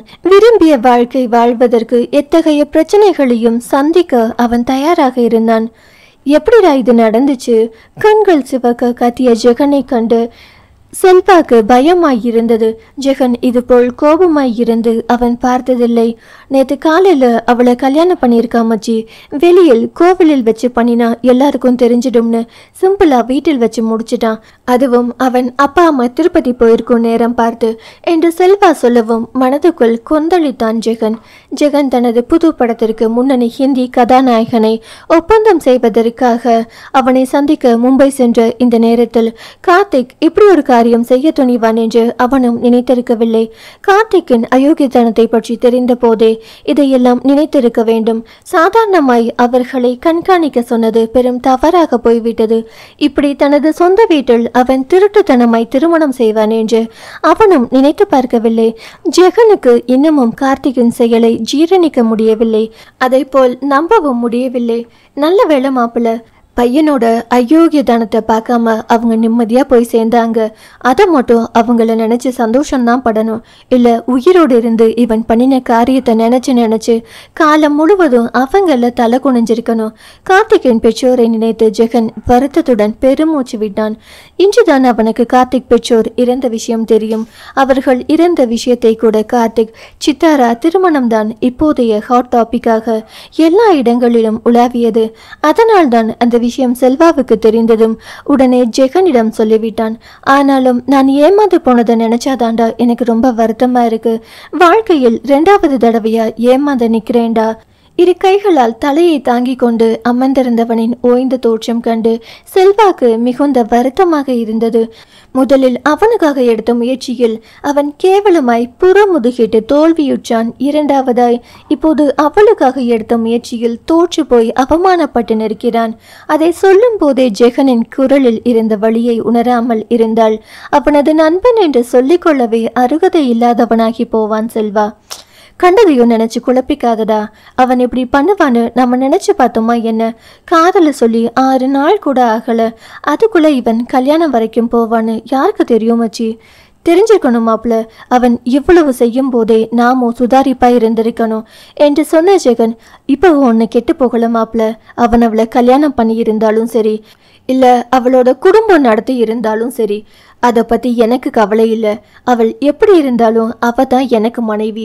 உறுதியான குரலில் கூறிய ஜெகனை கண்டு அரவறுப்பில் முகத்தை சொல்லித்தான் செல்வா. உனக்கு புத்தி எதுவும் கெட்டு போச்சாடா மச்சி? போயும் கல்யாணமானவளை போய் திரும்ப கல்யாணம் பண்ணிக்க போறேன்னு சொல்றியே, உனக்கு அறிவில்லை? எனக்கு அறிவு இருக்கிறதால தான் நான் இப்படி சொல்றேன். அவளுக்காக எதையும் செய்வேன்னு நான் சொன்னதில் இதுவும் அடக்கும் என்று அமர்த்தலாக சொன்னவனை கண்டு திகைப்புடன் பார்த்தவன், மச்சி அப்போ நீ சீரியஸாக தான் சொல்றியா? செல்வாவை பார்த்து ஆமோதிப்பது போல் தலையை ஆட்டியவன், என் காதல நீ என்ன நினைச்ச மாப்பிள்ள? உடலை பார்த்து மயங்கி காதலிச்சு இனக்கவர்ச்சி காதல்னா? இதை கூறும் போதே அவனின் மனதில் அவனையும் அறியாது ஒரு வலி எழுந்தது. பின் தன்னை சமாளித்து கொண்டு மனசை பார்த்து வந்த காதல்டா. அவளுக்கு ஒரு துன்பம் வரும்போது கை கொடுக்கணும்னு நினைக்கிற தூய்மையான காதல்டா. எனக்கு அவள் மனசு முக்கியம், அவளோட சந்தோஷம் முக்கியம். அதுக்காக தான் இந்த கல்யாணம். நம்ம வீட்டில் ஒத்துக்க மாட்டாங்களே மச்சி. நம்ம வீட்டில் மட்டும் இல்லடா, இந்த உலகமே இதை ஒத்துக்காது தான். அது எனக்கும் தெரியும். ஆனால் எனக்கு இதை தவிர வேற வழி தெரியல என்று கையை விரித்து கூறியவன், நீ கவலைப்படாத மாப்பிள்ள, எல்லாத்தையும் நான் பார்த்துக்கிறேன். இந்த ஜெகனுக்கு சித்தாரா தான் கடவுள் முடிச்சு போட்டானோ இல்லையோ, நான் முடிச்சு போட்டுட்டேன். இனி அந்த கடவுளால கூட இதை மாற்ற முடியாது என்ற ஜெகனின் குரலில் என்றுமில்லாத அளவுக்கு அதீத தீவிரம் இருந்தது. அன்று ஞாயிற்றுக்கிழமை காளிமுத்து செல்வாவை அழைத்து, இண்டஸ்ட்ரியலிஸ்ட் ராகவேந்தர் தெரியும்ல, அவரும் அவர் மனைவியும் ஆக்சிடெண்ட்ல இறந்துட்டாங்களாம். இன்னைக்கு தான் அடக்கம் பண்றாங்க போல. என் சார்பா நீ போயிட்டு வந்துட்டு செல்வா. நான் ஐயாவை பார்க்க டெல்லிக்கு கிளம்பிட்டு இருக்கேன். பேச்சு மருமகனிடம் இருந்தாலும் அவரது கண்கள் மகனிடம் தான் இருந்தது. நியாயத்திற்கு பார்த்தால் இதற்கு மகனை தான் அனுப்ப வேண்டும். இருக்கும் பிரச்சனையில் அவனை அங்கு அனுப்பி இல்லாத வேறு ஒரு பிரச்சனையை உருவாக்க அவருக்கு விருப்பமில்லை. கண்ணப்பா, நீ நம்ம எக்ஸ்போர்ட் சம்மந்தமா மினிஸ்டரை சந்திக்க அப்பாயின்மெண்ட் போட்டிருக்கேன், நீ அவரை போய் பார்த்துட்டு வந்துடுப்பா. அழகாய் மகனை அங்கு போகாமல் தவிர்ப்பதற்காக அவனுக்கு வேறு வேலையை கொடுத்தார் அவர். அவனும் சரினேண்ணா என்று சமத்தாய் கேட்டுக்கொள்ள மனதில் நிம்மதியுடன் அவர் டெல்லிக்கு கிளம்பி சென்றார். செல்வா காரில் ஏறியவுடன் மறுபக்கம் வந்து ஜெகன் ஏறி அமர்ந்தான். நீ மினிஸ்டரை பார்க்க போகலையா? திகைப்பாய் செல்வா கேட்க, அவரை விட எனக்கு வேற முக்கியமான வேலை இருக்குடா என்றவன், காரை ஸ்டார்ட் பண்ணு மாப்பிள்ள. அங்கே வந்து எதுவும் பிரச்சனை பண்ணிடாத மச்சி. மாமாவுக்கு தெரிஞ்சா அவ்வளவுதான், உன்னை ஒன்றும் சொல்ல மாட்டாரு, என்ன தான் தொலைச்சி எடுத்துடுவாரு. என்னைய பார்த்தா இளவ வீட்டில் வந்து பிரச்சனை பண்ணுற மாதிரியா இருக்கு. எனக்கு அங்கே வரணும் போல இருக்கு, அதான் உன் கூட வரேன். ஜெகன் கூறியதை செல்வா நம்பவில்லை. நண்பனது முகத்தை உற்று நோக்கினான். அதில் தெரிந்த அளவிட முடியாத மகிழ்ச்சி அப்போதுதான் அவன் கண்ணுக்கு தெரிந்தது. அந்த மகிழ்ச்சியின் பின் மறைந்திருக்கும் நண்பனின் மனவலி கண்டு அவனது உள்ளம் வருந்தியது. நீ எதுக்கு வரேன்னு எனக்கு புரிஞ்சு போச்சுடா என்ற செல்வாவை ஒரு நொடி இமைக்காது பார்த்த ஜெகன், நண்பேண்டா என்று சிரித்தபடி அவனை கட்டிக்கொள்ள, ஆனால் செல்வாவோ மனதுக்குள் அழுதபடி அவனை ஆறுதலாய் அணைத்து கொண்டான். செல்வாவின் ஆறுதலை ஜெகனும் உணர்ந்தானோ என்னமோ அவனை விட்டு விலகியவன், நேரமாச்சு போகலாண்டா என்றவனின் குரல் கரகரப்பாய் ஒலித்தது. செல்வா மனம் கணக்க காரை கிளப்பினான். கார்த்திக் வீட்டுக்கு சென்று அவனது பெற்றோர் உடலுக்கு மாலை போட்டு மரியாதை செலுத்திவிட்டு அவனிடம் துக்கம் கேட்க மனம் வராமல் அவனை கண்டு கொள்ளாது அந்த பெரிய வரவேற்பறையில் சற்று தள்ளி நின்றனர் ஜெகனும் செல்வாவும். சென்னையில் இருந்த அத்தனை முக்கிய பிரமுகர்களும் அங்குதான் குவிந்திருந்தனர். வீடு கொள்ளாமல் கூட்டம் நிரம்பி வழிந்தது. ஜெகனின் கண்கள் கார்த்திக் சித்தாரா இருவரையும் விடாமல் மொய்த்தது. அவனின் மனதில் கோபம், ஆத்திரம், வருத்தம், வேதனை, வலி என்று பலவித உணர்வலைகள் சுற்றி சுழற்சி அடித்து அவனை நிலை கொள்ளாமல் தவிக்க செய்தது. அவனுக்கு கார்த்திக்கின் மீது கோபம் வந்தது என்றால் சித்தாராவின் மீது கொலை வெறியே வந்தது. கட்டுக்கடங்காத ஆத்திரம் எழுந்தது. அவளை நினைத்து மனம் குமுற ஆரம்பித்தது. உனக்கு என்ன வயது இருக்கும் பெண்ணே? ஒரு 21 வயது இருக்குமா? அதற்குள் இப்படி ஒரு திருமணம் செய்து கொள்ள வேண்டும் என்று உனக்கு என்ன அப்படி ஒரு அவசரம்? உனக்கு அழகு இல்லையா? படிப்பில்லையா? என்ன இல்லை என்று இவன் விரித்த வலையில் நீ விழுந்தாய். இனி இதிலிருந்து நீ எப்படி தப்பிக்க போகிறாய்? இன்னும் சிறிது நேரத்தில் சுனாமி வந்து உன்னை சுருட்டி எடுத்து சின்ன பின்னமாக்க போவதை நீ அறிவாயா இல்லை அறிந்தேதான் நீ இந்த தவறை செய்தாயா? அவளுக்காக அவனால் இறக்கப்படாமல் இருக்க முடியவில்லை. அத்தனை கூட்டத்தின் கண்களும் வம்பு வதந்திக்கு ஆசைப்பட்டு ஆர்வமாய் அவர்கள் இருவரையும் பார்த்து கொண்டு இருப்பதை ஜெகனும் உணர்ந்துதான் இருந்தான். ஆனால் அதை பற்றியெல்லாம் கவலைப்படாமல் சித்தாராவின் கையை பிடித்து கொண்டு இறுக்கமாய் நின்றிருந்த கார்த்திக்கின் மனதைரியத்தை மனதுக்குள் அவனால் பாராட்டாமல் இருக்க முடியவில்லை. இத்தனை பேர் இவ்வளவு கேவலமாக பார்த்தும் இவன் அசராம நிக்கிறானா? இவனெல்லாம் என்ன மனுஷன்டா? அதிலும் அந்த பொண்ணுக்கு இருக்கிற தைரியத்தை பாரு. செல்வா அவனிடம் புலம்பினான். சித்தராவின் மனதைரியத்தை ஜெகனும் பார்த்து கொண்டுதான் இருந்தான். ஆனால் அதையும் மீறி அவளது கண்ணில் தோன்றிய பயம், கலக்கம், இது எல்லாம் அவனது கண்ணில் இருந்து தப்பவில்லை. சும்மா இருடா, அவளே பயந்து போய்தான் நிற்கிறா. சுற்றி உள்ள கூட்டம் கூட மனசுக்குள்ள என்ன நடக்குமோன்னு கொஞ்சம் பயந்துட்டு தான் நிற்குது. ஆக மொத்தம் பயம் இல்லாமல் நிற்கிறது அவன் மட்டும்தான். மச்சி, நீ எப்போ வந்துடா பொண்ணுங்க மனசை படிக்க ஆரம்பிச்ச? போலியாய் வியந்தபடி கேட்ட செல்வாவிடம். அது படிக்க ஆரம்பிச்ச 6 வருஷமாச்சுடா என்றவனின் கண்கள் காதலில் மிதந்தது. நீ தேரமாட்ட. தனக்குள் முணுமுணுத்த செல்வா வந்திருந்த ஆட்களை நோட்டம் விட ஆரம்பித்தான். ஆனால் ஜெகனின் கண்களோ யாரையோ எதிர்பார்ப்பது போல் வாசலிலேயே நிலை கொண்டு இருந்தது. வணக்கம் ஐயா, எப்படி இருக்கீங்க? மத்திய அமைச்சர் விஸ்வநாதன் முன் பவ்யமாய் வணக்கம் தெரிவித்தார் காளிமுத்து. எத்தனை தூரம் உயர்ந்தாலும் உன்கிட்ட இருக்கிற இந்த பணிப்பு தான் எனக்கு ரொம்ப பிடிச்சது முத்து. முதல்ல உட்காருப்பா என்ற காளிமுத்துவை அமர சொன்னார் அவர். எப்படி காளிமுத்துவுடன் அவருக்கு நெருக்கமாய் நட்பு மலர்ந்தது என்று அவருக்கே தெரியாது. ஆனால் இப்போது அந்த நட்பையும் தாண்டிய ஒரு இறுகிய பிணைப்பு இருவருக்குள்ளும் இருப்பதை அவர் உணர்ந்துதான் இருந்தார். அதனால் தான் தனது ஒரே மகள் வயிற்று பேத்தியை ஜெகனுக்கு மனமுடிக்க அவர் ஆசைப்பட்டார். அப்புறம் முத்து, பிசினஸ் எல்லாம் எப்படி போகுது? ஏதாவது பிரச்சனை இருந்தா சொல்லு, நான் தீர்த்து வைக்கிறேன். ஒன்றும் பிரச்சனை இல்லையா, ஐயா புண்ணியத்துல எல்லாம் நல்லபடியா போயிட்டு இருக்கு பணிவாக பதில் தந்தார் காளிமுத்து. பிறகு இருவரும் புதிதாய் ஆரம்பிக்கும் தொழில், வாங்கும் சொத்துக்கள், முதலீடுகள் என்று சிறிது நேரம் பேசிக்கொண்டு இருந்தனர். ஐயா, உங்ககிட்ட ஒன்று சொல்லணும். சொல்லு முத்து. நம்ம கண்ணப்பா கல்யாணத்துக்கு சம்மதிச்சிட்டானுங்க. அதை கேட்டதும் அவரது முகம் மலர்ந்தது. முதல்ல இந்த சந்தோஷமான விஷயத்தை தானே நீ வந்த உடனே சொல்லியிருக்கணும். காளிமுத்துவை செல்லம்மாய் கடிந்தவர். ரொம்ப சந்தோஷம் முத்து. முதல்ல சம்மதிச்சிருந்தா இந்நேரம் அவங்களுக்கு கல்யாணமாகி என் கொள்ளு பேரனை நான் பார்த்துருப்பேன் என்றவர். நாம நினைக்கிறது எங்க நடக்குது. சரி, அதை விடுமுத்து. ரதி படிப்பு முடிய இன்னும் 1 வருஷமாகும். அவ படிப்பு முடிஞ்சு வந்ததுக்கு அப்புறம் கல்யாணத்தை வச்சுக்குவோம். ஜெகன் திருமணத்தை மறுத்து வந்ததால் அவரது பேத்தி ரதி தேவி தனது மேல் படிப்பிற்காக வெளிநாடு சென்று விட்டாள். அது காளிமுத்துவிற்கும் தெரியும். சரிங்கய்யா, அப்படியே செஞ்சிடலாம் என்று சம்மதித்தவர் மேலும் சிறிது நேரம் பேசிக்கொண்டு இருந்து விட்டு கிளம்பினார். பரபரப்பாய் இயங்கிக் கொண்டிருந்த சென்னை விமான நிலையத்தில் இருந்து அந்த இளம்பெண் வெளியில் வந்தாள். அவளின் பின்னே அவளது செயலாளர் எழிலரசி பயண பொதிகளை இழுவண்டியில் வைத்து தள்ளி கொண்டு வந்தாள். நல்ல உயரத்தில் அதற்கேற்ற உடல்வாகுடன் பார்ப்போரை மீண்டும் பார்க்க தூண்டும் வண்ணம் அழகு தேவதையாயிருந்தவள் யாரையும் கண்டு கொள்ளாது ஒருவித நிமிர்வுடன் மகாராணியின் மிடுக்குடன் நடந்து வந்தாள். கருப்பு நிற பருத்தி சேலை பாந்தமாய் அவளது உடலை தழுவி இருக்க தோல் வரை இருந்த தலைமுடியை குதிரைவால் போல் தூக்கி போட்டு கழுத்தில் தடிமனான தங்கச்சங்கிலி, அதோடு சின்ன சங்கிலியில் பருமனான ஒற்றைகள் வைரம் தொங்கி வர்ணஜாலத்தை வீசிக்கொண்டு இருந்தது. காதல் கையில் அணிந்திருந்த வைரங்கள் தாங்களும் அதற்கு சற்றும் சளைத்தவர்கள் அல்ல என்பது போல் ஒளிர்ந்து அவளுக்கு கூடுதல் அழகை அள்ளி கொடுத்தது. எளிமையாயிருந்தாலும் அவளது ஒவ்வொரு அசைவிலும் பணக்காரத்தனம் தெரிந்தது. ஒவ்வொரு செயலிலும் கம்பீரம் இருந்தது. அவளது உதட்டில் எப்போதும் இளம் புன்னகை உறைந்திருந்தாலும் அது அவளது மனதையும் கண்களையும் எட்டவில்லை என்பதை அவளை பற்றி நன்கு அறிந்தவர்கள் எளிதாக உணர்ந்து கொள்வார்கள். ஆனால் அப்படி அவளை பற்றி நன்கு அறிந்தவர்கள் தான் யாரும் இந்த உலகத்தில் கிடையாது. அப்படி சொல்லும் அளவுக்கு யாரிடமும் அவள் நெருங்கி பழகியதும் இல்லை. வெளிவாயிலுக்கு வந்தவளின் முன் அவளது மேலாளர் சகாயராஜன் வந்து நின்று குட் மார்னிங் மேம் என்று காலை வணக்கம் சொல்லி வரவேற்றார். சின்ன தலையசைப்புடன் அதை அவள் ஏற்றுக்கொள்ளும் போதே அவள் அருகில் அவளது கார் வந்து நிற்க சகாயம் அதன் கதவை திறந்துவிட அதில் அவள் ஏறி அமர்ந்தாள். பின்னாடி வந்த காரில் சகாயமும் எழிலரசியும் ஏறிக்கொண்டனர். காரில் ஏறிய அடுத்த வினாடி நொடி நேரம் கூட வீணடிக்காமல் தனது மடிக்கணினியை உயிர்ப்பித்து தனது அலுவல் வேலைகளை பார்க்க துவங்கினாள். அந்த நேரம் அவளது அலைபேசியில் மின்னஞ்சல் வந்ததற்கான ஒளி வர அதை எடுத்தவள் மின்னஞ்சலை திறந்து படித்ததும் அவளது மனதில் பலவித உணர்வலைகள் எழுந்தது.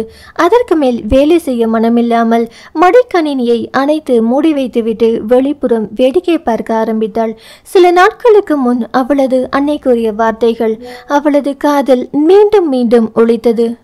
தொழில் தொழில் என்று இருந்து நீ உன் வாழ்க்கையை இழந்து விடாதே.